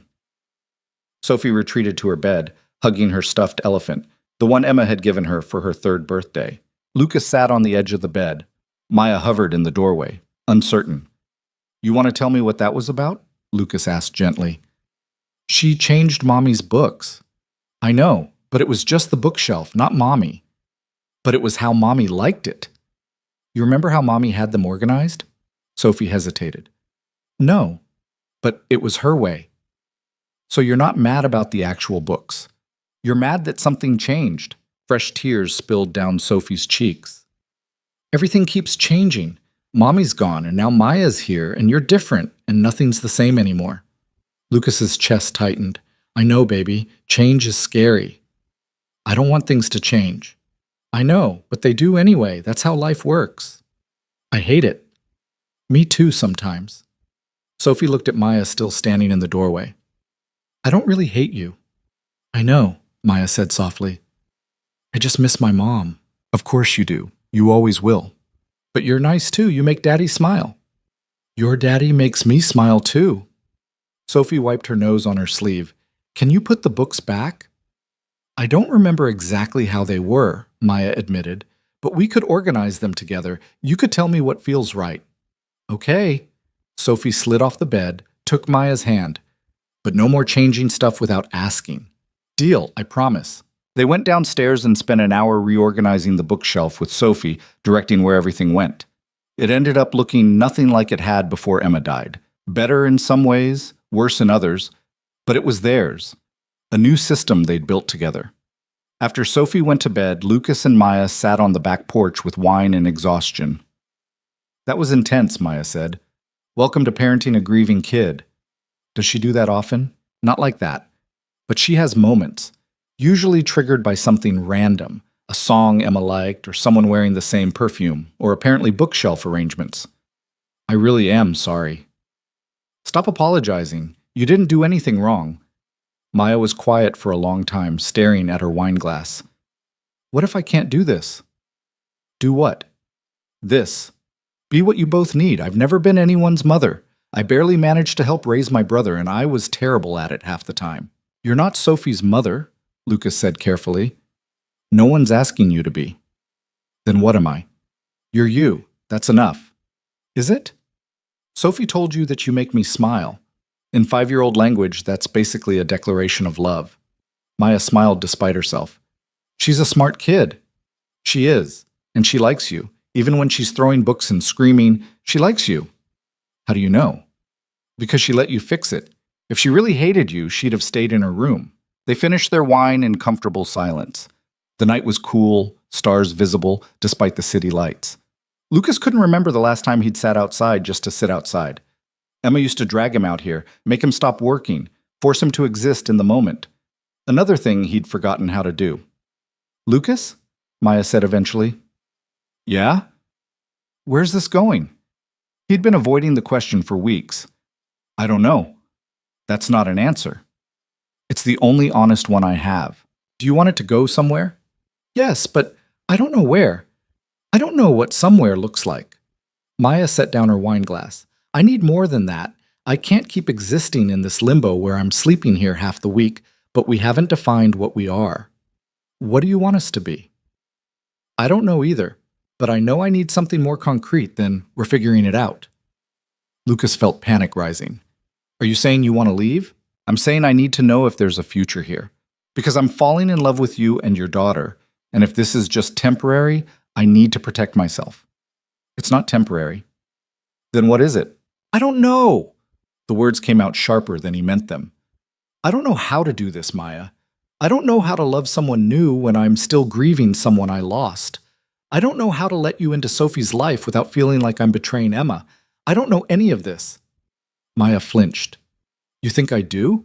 You think I know how to date a billionaire widower with a kid when 6 weeks ago I was sleeping in my car? That's not what I meant. Then what did you mean? They stared at each other, both breathing hard, the first real fight crackling between them like electricity. I'm scared, Lucas admitted finally. I'm terrified that if I admit what this is, something will happen to ruin it. That I'll lose you like I lost Emma. That Sophie will get attached and you'll leave and she'll be devastated. That I'm moving too fast or not fast enough or in completely the wrong direction. Maya's expression softened. I'm scared too. Of what? That one day you'll wake up and realize I'm not enough. That you'll look at me and see the poor girl you took pity on instead of someone you actually love. That Sophie will realize I'm not her real mom and won't want me around anymore. That's not going to happen. You can't promise that. No, but I can promise I'll try. I can promise that what I feel for you is real. That it scares the hell out of me how real it is. Maya stood up, paced to the edge of the porch. My therapist told me I have abandonment issues. That I expect people to leave, so I either push them away first or I cling too hard trying to make them stay. You're in therapy? Started last week. Figured if I'm getting my life together, I should probably deal with the mess in my head too. She turned to face him. She asked me what I want. From you, from this, from life. And I didn't have an answer. I've spent so long just surviving that I forgot how to want things. Lucas joined her at the railing. What do you want now? Honestly? Always. I want to stop being scared. I want to wake up in the morning and not wonder if today's the day you'll realize this was a mistake. I want Sophie to call me something other than Maya, but I'm terrified to ask what. I want to belong somewhere instead of always feeling like I'm on borrowed time. You belong here. Do I? Because from where I'm standing, I'm still in the guest room, still keeping my important stuff at the apartment, still 1 foot out the door just in case. Lucas hadn't realized she felt that way. You think I'm keeping you at a distance? I think we're both keeping each other at a distance. We're too scared to go all in, so we're just hovering in this weird middle ground. What would all in look like? Maya laughed, bitter and sad. I don't know. That's the problem. I don't have a model for this. My parents weren't exactly relationship goals. I've never had something good that didn't fall apart. So we're both clueless. Completely. Maybe that's okay. How is that okay? Lucas took her hands, made her look at him. Because we can be clueless together. We can figure out what all in means as we go. We don't have to have all the answers right now. But we need some answers. Okay? Here's an answer. I love you. Maya's eyes went wide. What? I love you. I've been avoiding saying it because it felt too soon and I didn't want to scare you, but there it is. I love you. Lucas, I love that you make Sophie laugh. I love that you reorganized my bookshelf even though you shouldn't have. I love that you're in therapy dealing with your mess while I'm still pretending I don't have any. I love that you fell asleep on my couch and looked so peaceful I didn't want to wake you up. I love how you drink coffee. Too much sugar, no cream. I love that you're scared and honest about being scared. I love you. Tears were streaming down Maya's face now. You can't just say that. Why not? Because it's too much too fast. And what if what? What if it's real? What if it lasts? What if we're actually happy? People like me don't get happy endings. Says who? Says every experience I've ever had. Lucas pulled her close, wrapped his arms around her. She resisted for half a second, then collapsed into him, crying into his chest. I love you too, she said against his shirt. I'm terrified and I don't know what I'm doing, but I love you too. They stood like that for a long time, holding each other on the back porch, while the night grew darker and cooler around them.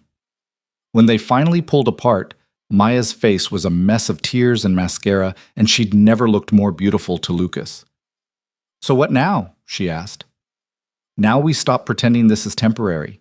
Now we admit we're together, really together, and figure out what that means.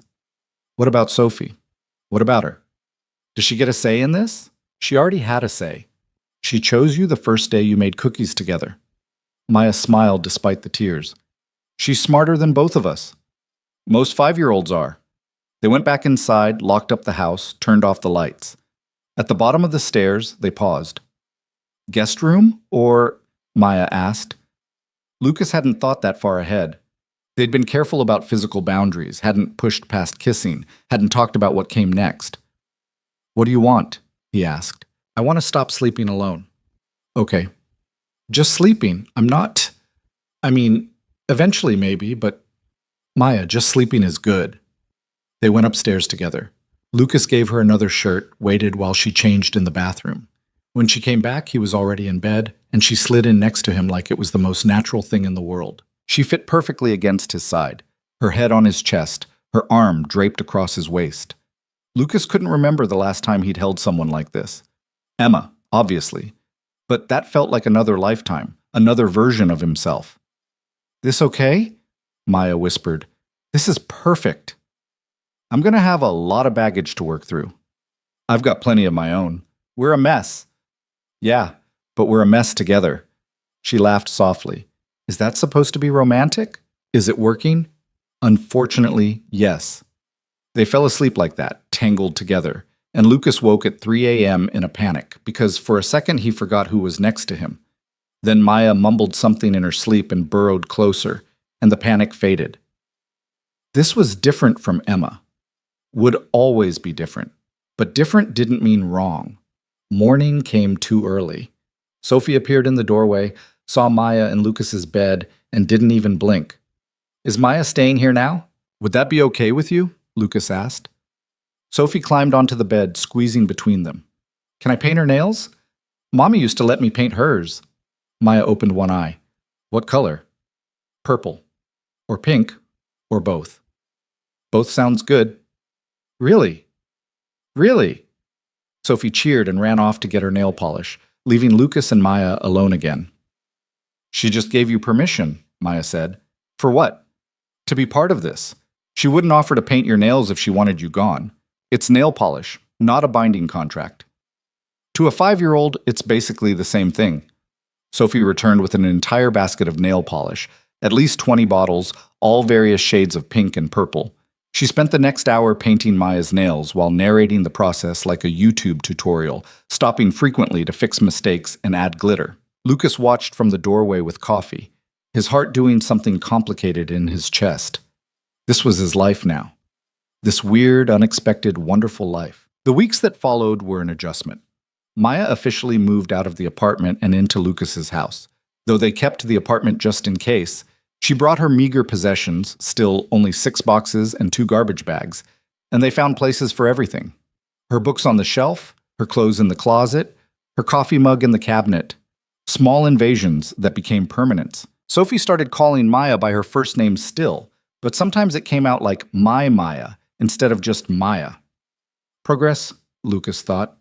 They were all making progress. Marcus finally met Maya at a dinner Lucas couldn't avoid any longer. His business partner showed up with Sarah, both of them clearly prepared to judge. So you're the woman who's got Lucas acting crazy, Marcus said within the first 5 minutes. Marcus, Lucas warned. It's fine, Maya said smoothly. Yes, I'm apparently the woman who's got him acting crazy, though in fairness, he's gotten me acting pretty crazy too. Sarah laughed. I like her. She's not intimidated by you. Should I be intimidated? Maya asked. Most people are. Lucas has a whole thing, the money, the power, the tragic backstory. The tragic backstory is pretty compelling, Maya admitted, but the person attached to it is better. Lucas felt his face heat. Marcus and Sarah exchanged glances. Okay, I officially approve, Sarah said. Sorry about the whole setup thing, by the way. In retrospect, paying someone to go on a date was insane. Worked out, though, Maya said. Did it? I'm here, aren't I? After dinner, Marcus pulled Lucas aside while the women talked in the living room. You're serious about her? Yes. Like long-term serious? I don't know what long-term looks like yet, but yes, I'm serious. Marcus studied him. You seem different, happier. I am happier. Good. You deserve it. Emma would want... Don't! Lucas cut him off. Don't tell me what Emma would want. You didn't know her like that. Fair enough. But for what it's worth, I think you're making the right choice. I'm not choosing anyone over anyone else. I'm just choosing to keep living. That's what I meant. They rejoined the women. Sophie had come downstairs in her pajamas and was showing Maya's painted nails to Sarah with pride. I did the glitter, Sophie announced. It's very sparkly, Sarah agreed. Maya said I can paint her toenails next time. With unicorns. That's ambitious. I'm an ambitious person. Everyone laughed, and Lucas felt something settle in his chest. This was okay. They were going to be okay. Later, after Marcus and Sarah left, after Sophie was in bed, Lucas and Maya sat in the living room with the bookshelf Sophie had reorganized glowing in the lamplight. Your friends are nice, Maya said. They liked you. You can tell? Sarah doesn't laugh like that with people she doesn't like. And Marcus didn't give me his concerned face even once. He has a concerned face? You don't want to see it. It's very judgy. Maya smiled, then grew serious. Can I ask you something? Always. Do you still think about her? Emma? Lucas had been waiting for this question. Every day. Does it hurt? Sometimes, less than it used to, different than it used to. Do you wish things were different? That she was still here? Of course. But that doesn't mean I wish you weren't. How do you hold both those things? Honestly, I don't know. Some days I feel guilty for being happy. Some days I'm just happy and the guilt comes later. I'm figuring it out as I go. Maya leaned against him. My therapist says it's possible to grieve one person while loving another, that the heart is big enough for both. Your therapist sounds smart. She is. She also says I need to work on accepting good things when they happen instead of waiting for them to fall apart. Are you working on it? I'm trying. It's hard. What would help? Maya was quiet for a moment. Time, probably. Proof that this is real and lasting. Evidence that I'm not going to wake up one day and find out it was all temporary. I can give you time, and I can try to give you proof. How? Lucas kissed the top of her head. By staying, by choosing this every day, by not running when things get hard. Things are going to get hard. I know. Sophie's going to have more meltdowns. I'm going to freak out about something. You're going to get overwhelmed balancing work and parenting and whatever this is. Probably. And we're still going to be here? Yes. We're still going to be here. Maya tilted her face up to kiss him properly, and Lucas let himself get lost in it. This was real. This was happening. This was his life now, complicated and messy, and more beautiful than he'd thought possible 6 weeks ago when he'd walked into that restaurant expecting nothing. They went to bed together, tangled up in each other, and Lucas fell asleep thinking about the future for the first time in months. Not with dread or grief or emptiness, but with something that felt dangerously close to hope. In the morning, Sophie crawled into bed with them again, and the three of them lay there for a while, warm and comfortable and together. Maya's nail polish was already chipped from where Sophie had applied it too thick, and Lucas's arm was asleep from the weight of both of them, and everything was imperfect and real and exactly what he needed. "Daddy?" Sophie whispered. "Yeah, baby?" "Are we a family now?" Lucas looked at Maya. She looked back, eyes bright, waiting for his answer. "Yeah, Soph," he said. "I think we are." "Good. I like our family." "Me too." "Me three," Maya added. They stayed in bed for another hour, Sophie between them, talking about nothing and everything. About the aquarium trip finally happening next week, about Maya's job and how her boss was nice but talked too much, about Sophie's friend at school who ate paste and thought it was hilarious. Normal things, family things, the things that mattered. 3 months later, Lucas found himself standing in Sophie's school cafeteria at the annual family breakfast, watching Maya help his daughter flip pancakes on the electric griddle the PTA had set up. Other parents milled around with coffee and forced smiles, making small talk about soccer schedules and reading levels. Lucas had avoided these events since Emma died. Too many pitying looks, too many whispered conversations that stopped when he walked by. But Sophie had begged him to come, had said she wanted to show off her family. Plural. Family. "Your girlfriend's good with kids," a mom Lucas didn't recognize said, appearing at his elbow with orange juice. "Is she a teacher?" "She works in marketing, but yeah, she's good with kids." "How long have you two been together?" Lucas did the math. "About 4 months." "Oh wow, that's still pretty new, especially with—" She trailed off, gesturing vaguely at Sophie, like his daughter's dead mother was too uncomfortable to mention directly. "Yeah," Lucas said, "it's new, but it works." The woman opened her mouth to say something else, probably something about taking things slow or making sure Sophie was adjusting or any of the other unsolicited advice people loved giving him. But Maya appeared with a plate of pancakes. "Sophie says these are for you." She made the smiley face herself. The pancakes were decorated with chocolate chips and a lopsided smile, whipped cream hair, and strawberry eyes. Completely ridiculous. Lucas loved them. "Tell her thank you." "Tell her yourself. She's waiting for your review." Lucas carried his plate over to where Sophie stood by the griddle, covered in flour and beaming. "What do you think?" "I think they're perfect. Even though the eyes are different sizes?" "Especially because the eyes are different sizes. Shows character." Sophie giggled and went back to making more pancakes for other parents, completely in her element. Lucas watched her, remembering the quiet, sad girl she'd been right after Emma died. The one who cried every night and asked when Mommy was coming home. She still had hard days. They all did. But this wasn't one of them. Maya slid up next to him. "You okay?" "Yeah, just thinking." "About? How different this is from last year. How much lighter everything feels." "Good different?" "Very good different." They stood together watching Sophie work, and Lucas felt the stares of other parents.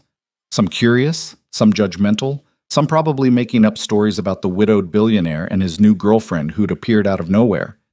Let them stare. Let them whisper. He'd stopped caring what people thought somewhere between the second time Maya stayed over and the morning Sophie asked if Maya could braid her hair for school. After the breakfast, they drove Sophie to school and headed to work. Maya to her office downtown, Lucas to his. They'd fallen into a routine over the past few months. Mornings together, work during the day, evenings as a family. Weekends were for adventures Sophie planned with elaborate detail on construction paper charts she made at school. But today, Lucas couldn't focus on work. He kept thinking about the question that had been circling his mind for weeks, the one he'd been too scared to ask because asking made it real, and real meant it could be rejected. He called Marcus. "I need your help with something." Finally admitting you can't run the company alone? Different kind of help, personal help. Marcus was quiet for a beat. "This is about Maya." "Yeah." "What about her?" Lucas took a breath. "I want to ask her to marry me." "Holy shit." "I know it's fast." "Fast?" "Lucas, you've known her for 4 months. Emma was sick for 8 months before she died. You're telling me you're ready to remarry after barely a year?" "I'm not replacing Emma." "I didn't say you were." "But you're thinking it." Marcus sighed heavily. "I'm thinking this is a big decision, and you should make sure you're doing it for the right reasons. Not because you're lonely or because Sophie needs a mother figure or because Maya needs stability. I'm doing it because I love her. Because when I imagine the rest of my life, she's in it. Because Sophie asks me every week when Maya's going to be her real mom, and I don't know how to answer. What does Maya want? I don't know. We haven't talked about marriage. Then maybe you should talk about it before you propose. That defeats the purpose of a proposal. No, that's called being an adult in a mature relationship. Lucas knew Marcus was right, but the rational approach felt wrong. He'd been rational his whole life, careful, measured, strategic. And where had that gotten him? Rich and successful and miserable until Maya walked into his world and made chaos feel like home. "I'm going to ask her," Lucas said.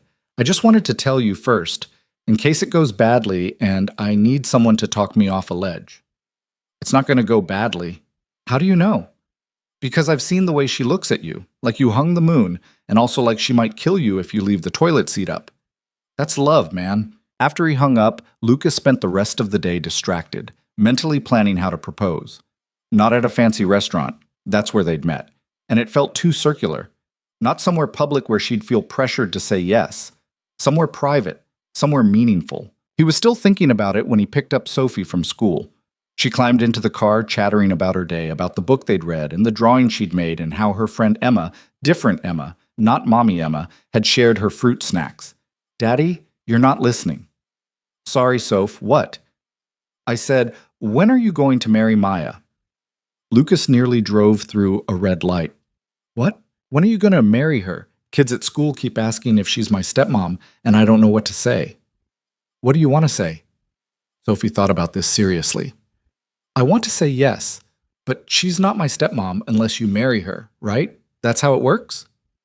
"That's usually how it works, yeah." "So when are you going to do it?" "Would you be okay with it if I married Maya?" "Daddy, she lives with us already. She makes me breakfast and helps with my homework and reads me stories. She's basically my mom, except not official." "She's not trying to replace mommy." "I know, mommy's still my mommy, but Maya can be my mom too. People can have 2 moms, right? Emma at school has 2 moms." "They can, yes." "Then I want 2 moms. Mommy in heaven and Maya here." Lucas's throat closed up. When had his daughter gotten so wise? "Okay, Soph, I'll work on it. Work on it fast. I want to tell Emma at school that Maya's going to be my mom." That evening, after dinner, after Sophie's bath, after 2 bedtime stories and 3 glasses of water and 4 trips to the bathroom, Lucas and Maya finally sat down alone. She was going through work emails on her laptop, feet tucked under her on the couch, wearing one of his old Stanford sweatshirts she'd claimed as her own. "Can I ask you something?" Lucas said. "Sure." "Are you happy?" Maya looked up from her screen. "What kind of question is that?" "An honest one." She closed her laptop, gave him her full attention. "Yes, I'm happy. Why?" "I need to make sure that this is what you want. That you're not just here because it's convenient or because you feel obligated or—" "Lucas, stop. I'm here because I want to be here. Because I love you, and I love Sophie, and I love this life we're building.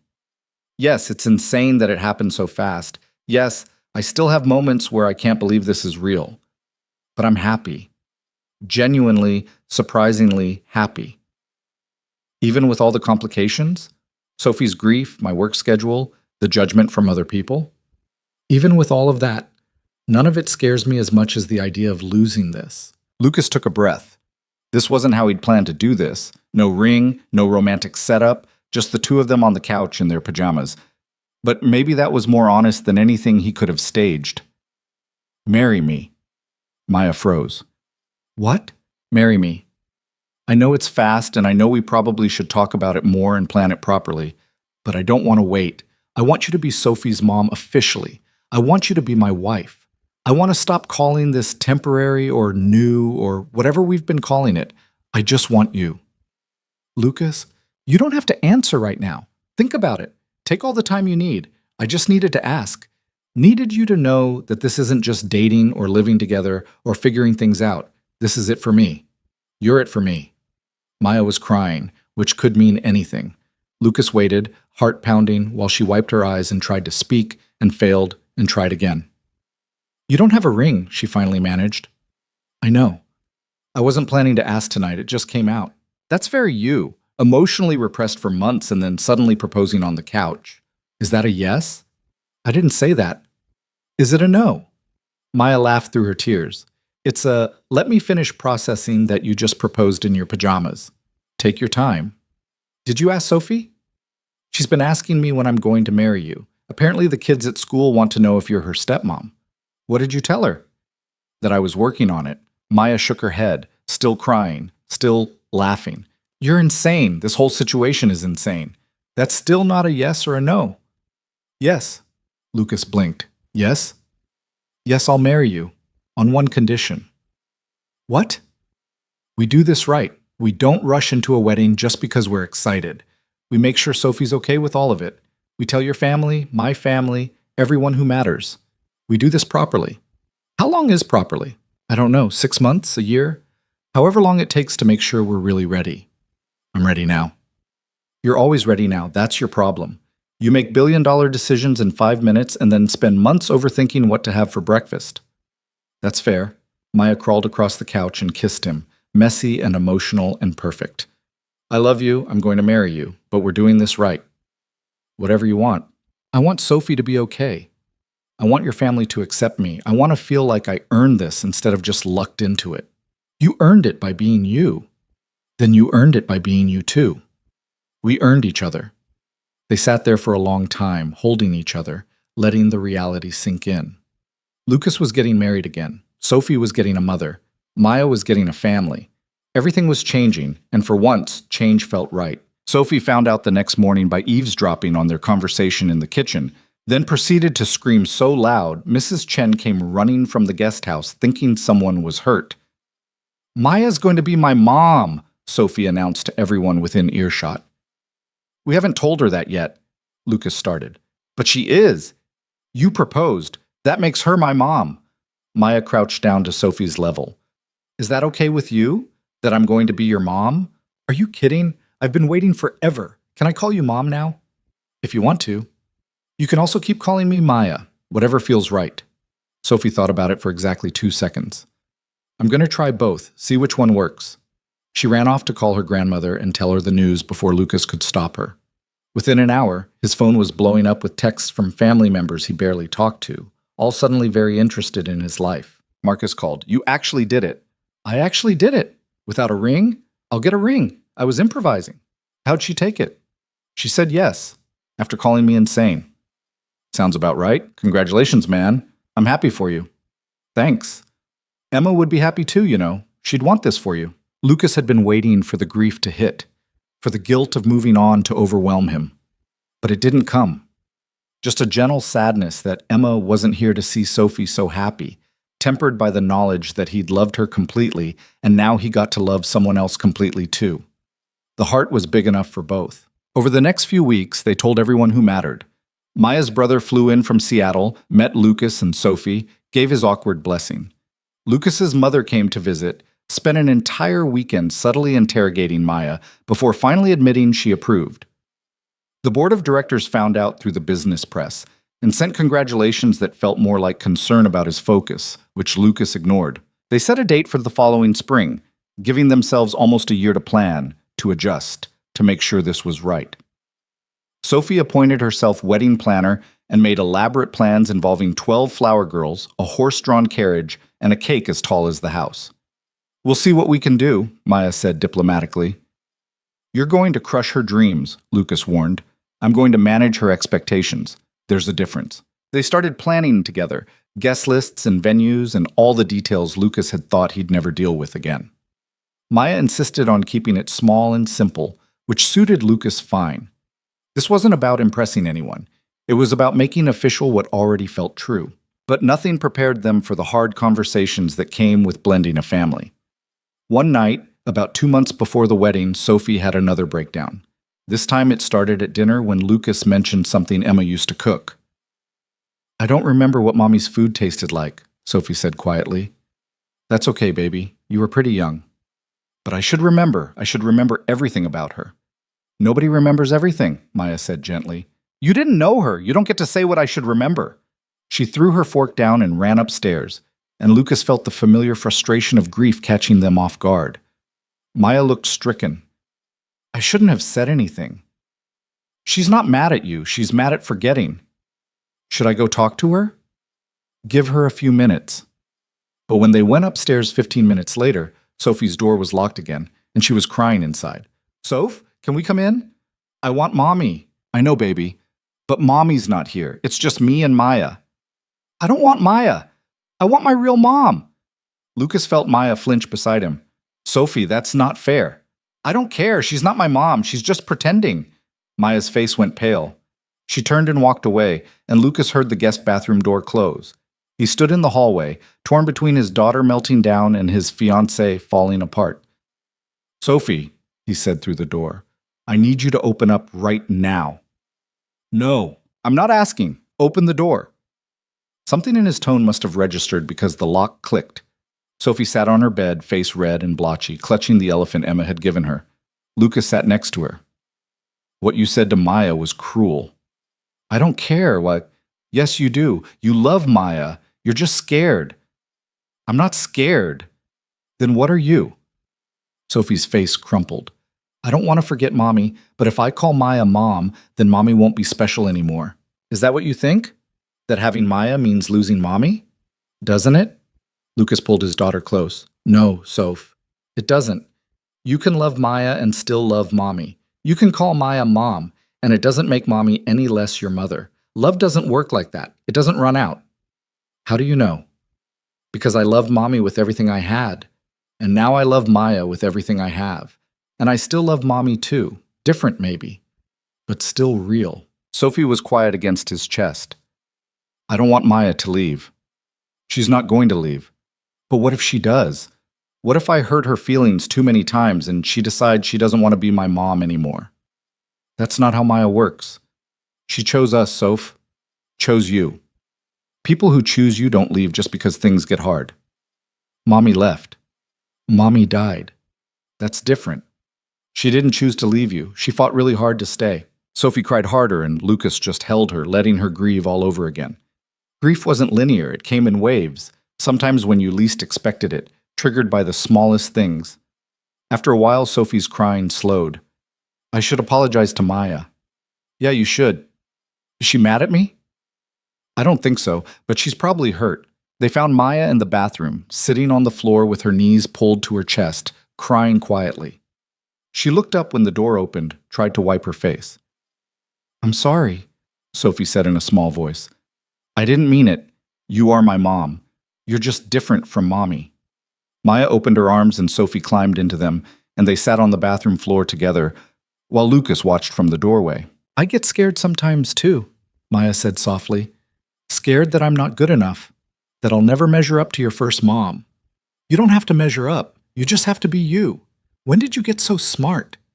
"Daddy told me. He's smart sometimes." "Only sometimes?" Lucas asked. Sophie giggled. "Mostly times." They ordered pizza for dinner and ate it on the living room floor again because that had somehow become their tradition for hard days. Sophie sat between them, one hand on each of their legs, anchoring them together. Later, after Sophie was asleep, Maya and Lucas lay in bed in the dark. "I don't know if I can do this," Maya whispered. "Do what?" "Be a mom. Be enough for her when I'm competing with a memory. You're not competing with Emma. You're adding to Sophie's life, not replacing what she lost. It doesn't feel that way when she's screaming that I'm not her real mom. She's 5. She doesn't know how to process complex emotions. Hell, I'm 32 and I barely know how to process complex emotions." Maya turned to face him in the dark. "What if I mess her up?" "You won't." "How do you know?" "Because you love her, because you show up, because you're trying. That's all anyone can do." "What if it's not enough?" "It will be." Maya was quiet for a long time. "My therapist says I have this pattern where I expect people to reject me eventually. So I either leave first or I push them away so they'll leave and prove I was right all along. Are you going to do that with us?" "I don't want to, but I'm scared." "Of what?" "That one day you'll wake up and realize I'm just some random woman you took pity on. That Sophie will grow up and resent me for trying to replace her mother. That I'll never be enough no matter how hard I try." Lucas pulled her close. "You're not some random woman. You're the woman who saw me crying in a restaurant and stayed anyway. Who helped my daughter make cookies when she barely knew us. Who moved into this house and made it feel like a home again. You're enough, Maya. You've always been enough. Promise?" "Promise." She fell asleep in his arms, and Lucas stayed awake thinking about promises and whether anyone could really keep them. He'd promised Emma he'd always love her, and he did, even though she was gone. He was promising Maya forever, knowing that forever was never guaranteed. But maybe that was the point. You made the promises anyway. You tried anyway.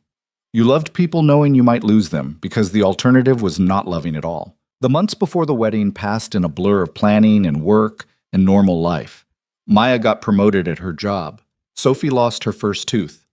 Lucas closed a deal that made the business press call him a genius, which Marcus found hilarious because Lucas couldn't remember where he'd put his keys most days. They had good days and hard days and boring days where nothing remarkable happened at all. They fought about stupid things, whose turn it was to do dishes, whether Sophie could have ice cream before dinner, how to load the dishwasher correctly. Normal couple things that felt extraordinary because they were building a life together. 2 weeks before the wedding, Maya's brother pulled Lucas aside at the rehearsal dinner. "You better treat her right." "I will. I'm serious. She's been through hell. If you hurt her, You'll what?" Maya's brother, who was 3 inches shorter than Lucas and worked as an accountant, deflated slightly. "I'll be very disappointed, and possibly write you a strongly worded email." Lucas laughed. "Fair enough. But really, she deserves this. Deserves to be happy, so don't screw it up." "I won't." "Good." The wedding day arrived faster than Lucas expected. They'd chosen a small venue, just close friends and family, exactly like Maya wanted. Sophie wore a purple dress she'd picked out herself and carried flowers with an expression of deep seriousness, like she was performing surgery. Lucas stood at the altar in a suit that cost too much and felt too tight, watching Maya walk down the aisle with her brother. She wore a simple dress, nothing elaborate, and she was crying before she even reached him. "You okay?" he whispered when she got close enough. "I'm terrified," she whispered back. "Of what?" "That I'm going to wake up, and this will all be a dream." "It's real. I promise it's real." The ceremony was short. Neither of them wanted a long, drawn-out thing. They exchanged vows they'd written themselves, crying through most of it, while Sophie stood next to them providing quiet commentary that made everyone laugh. "Now you're officially married," the officiant said finally. "You may kiss your bride." Lucas kissed Maya, and Sophie cheered, and the small crowd applauded, and for a moment everything was perfect. Not perfect in a fake way, perfect in the way real life can be perfect sometimes, when all the pieces align just right. The reception was at the same venue, dinner and dancing, and a cake that was nowhere near as tall as Sophie had requested, but made up for it with elaborate purple flowers. Sophie insisted on giving a speech, which was mostly her talking about how Maya made the best cookies, and also Daddy was less sad now, which made everyone cry. Marcus gave a speech about how he'd never thought Lucas would date again, let alone remarry, and how Maya had proven everyone wrong, including Lucas himself. Sarah cried the whole time. Maya's brother gave a speech about how his sister deserved every happiness and how he'd fight anyone who said otherwise, even though they all knew he couldn't fight his way out of a paper bag. And then it was just dancing. Lucas and Maya had their first dance to a song Sophie helped pick, something about love and home and finding your person. Sophie insisted on joining halfway through, squeezing between them, and they danced as three until the song ended and everyone clapped. Later, when Sophie was asleep on Mrs. Chen's lap and most of the guests had gone home, Lucas and Maya stood outside in the cool night air, still in their wedding clothes, holding each other. "We did it," Maya said. "We did. I'm somebody's wife now. That's weird to say. I'm somebody's husband again. That's weird to think. Do you feel guilty?" Lucas considered the question honestly. "No, I thought I would, but I don't. I feel lucky. I got to love Emma completely, and now I get to love you completely. Not everyone gets that twice. I've never had it once before you." Then we both got lucky. They went back inside, said goodbye to the last guests, and drove home with Sophie passed out in the back seat, still wearing her purple dress and flower crown. At home, Lucas carried Sophie to bed while Maya changed out of her wedding dress. They tucked their daughter in together, and Sophie mumbled something about the wedding being fun before falling back asleep. "She didn't call me Mom today," Maya said quietly as they left Sophie's room. "She will when she's ready." "I know. I'm not pushing, just noting." They went to their bedroom, not Lucas's bedroom anymore, theirs, and Maya hung up her wedding dress while Lucas struggled with his tie. "Let me," she said, taking over. She undid his tie, his buttons, helped him out of the jacket he'd been suffocating in all day. He did the same for her, unzipping her dress, helping her step out of it.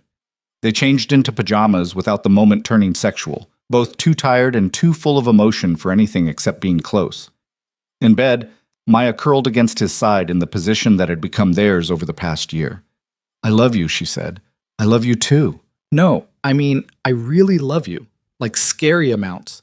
Like I can't imagine my life without you in it anymore." "Good. Because you're stuck with me now." What a hardship. Being married to a billionaire? Truly tragic. She laughed and hit him lightly. "You know that's not what I care about." "I know, but it's fun to remind you anyway." They fell asleep like that, married and happy and scared and hopeful all at once. This was it. The rest of their lives starting now. Lucas had thought his life was over when Emma died, had thought the best parts were behind him, that he'd spend the rest of his years going through the motions for Sophie's sake.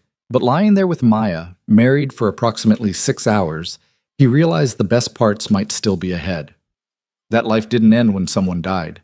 It just changed shape, made room for new people, and new love, and new versions of yourself you didn't know existed. Morning came too early, and with it, Sophie bouncing on their bed. "You're married! You're officially married. Can I tell everyone at school that Maya's my mom now?" Maya sat up, hair a mess, makeup smudged from last night. "Is that what you want to call me?" Sophie climbed between them, serious and thoughtful. "I want to call you Mom. Is that okay?" "It's more than okay. But I still love my other mom. My first mom. I know you do. That doesn't change. And you won't be mad if I talk about her?" "Never. Your first mom is part of you. I'd never want you to stop talking about her." Sophie nodded, satisfied. "Okay, then you're Mom and she's Mommy. 2 different words for 2 different people." "That works perfectly." Sophie hugged Maya hard, then Lucas, then both of them together. "I'm glad you married my dad." "Me too, kiddo." "Even though he can't make pancakes right?" "Especially because he can't make pancakes right. Means I get to teach him." "Good luck." "I've been trying for years." They spent the morning in bed together, the 3 of them, talking about nothing important. Eventually, hunger drove them downstairs, where Mrs. Chen had already made breakfast and was pretending she hadn't been watching them through the window with tears in her eyes. "Congratulations," she said simply. "Thank you," Maya said, "for everything, for accepting me. You're family now. That's how it works. Family." Maya had been searching for that word, that feeling, for her entire life. And now she had it. Not perfect, not without complications, but real. Over the next few weeks, they settled into married life, which looked remarkably similar to unmarried life, except Maya's last name changed and the credit cards all got updated. Sophie started calling Maya Mom consistently, sometimes forgetting and saying Maya, then correcting herself. Every time she said it, Maya's face would light up in a way that made Lucas fall in love with her all over again. They had hard days still. Days when Sophie cried for Emma. Days when Maya felt inadequate.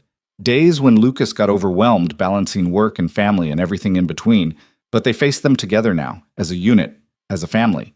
One evening, about 2 months after the wedding, Sophie came downstairs with the elephant Emma had given her. "Mom?" she said to Maya. "Yeah? Can we put Mommy's pictures back up?" The photos of Emma had been quietly moved to Sophie's room after Maya moved in, a decision Lucas had made to avoid making Maya uncomfortable. Now Sophie was asking to reverse it.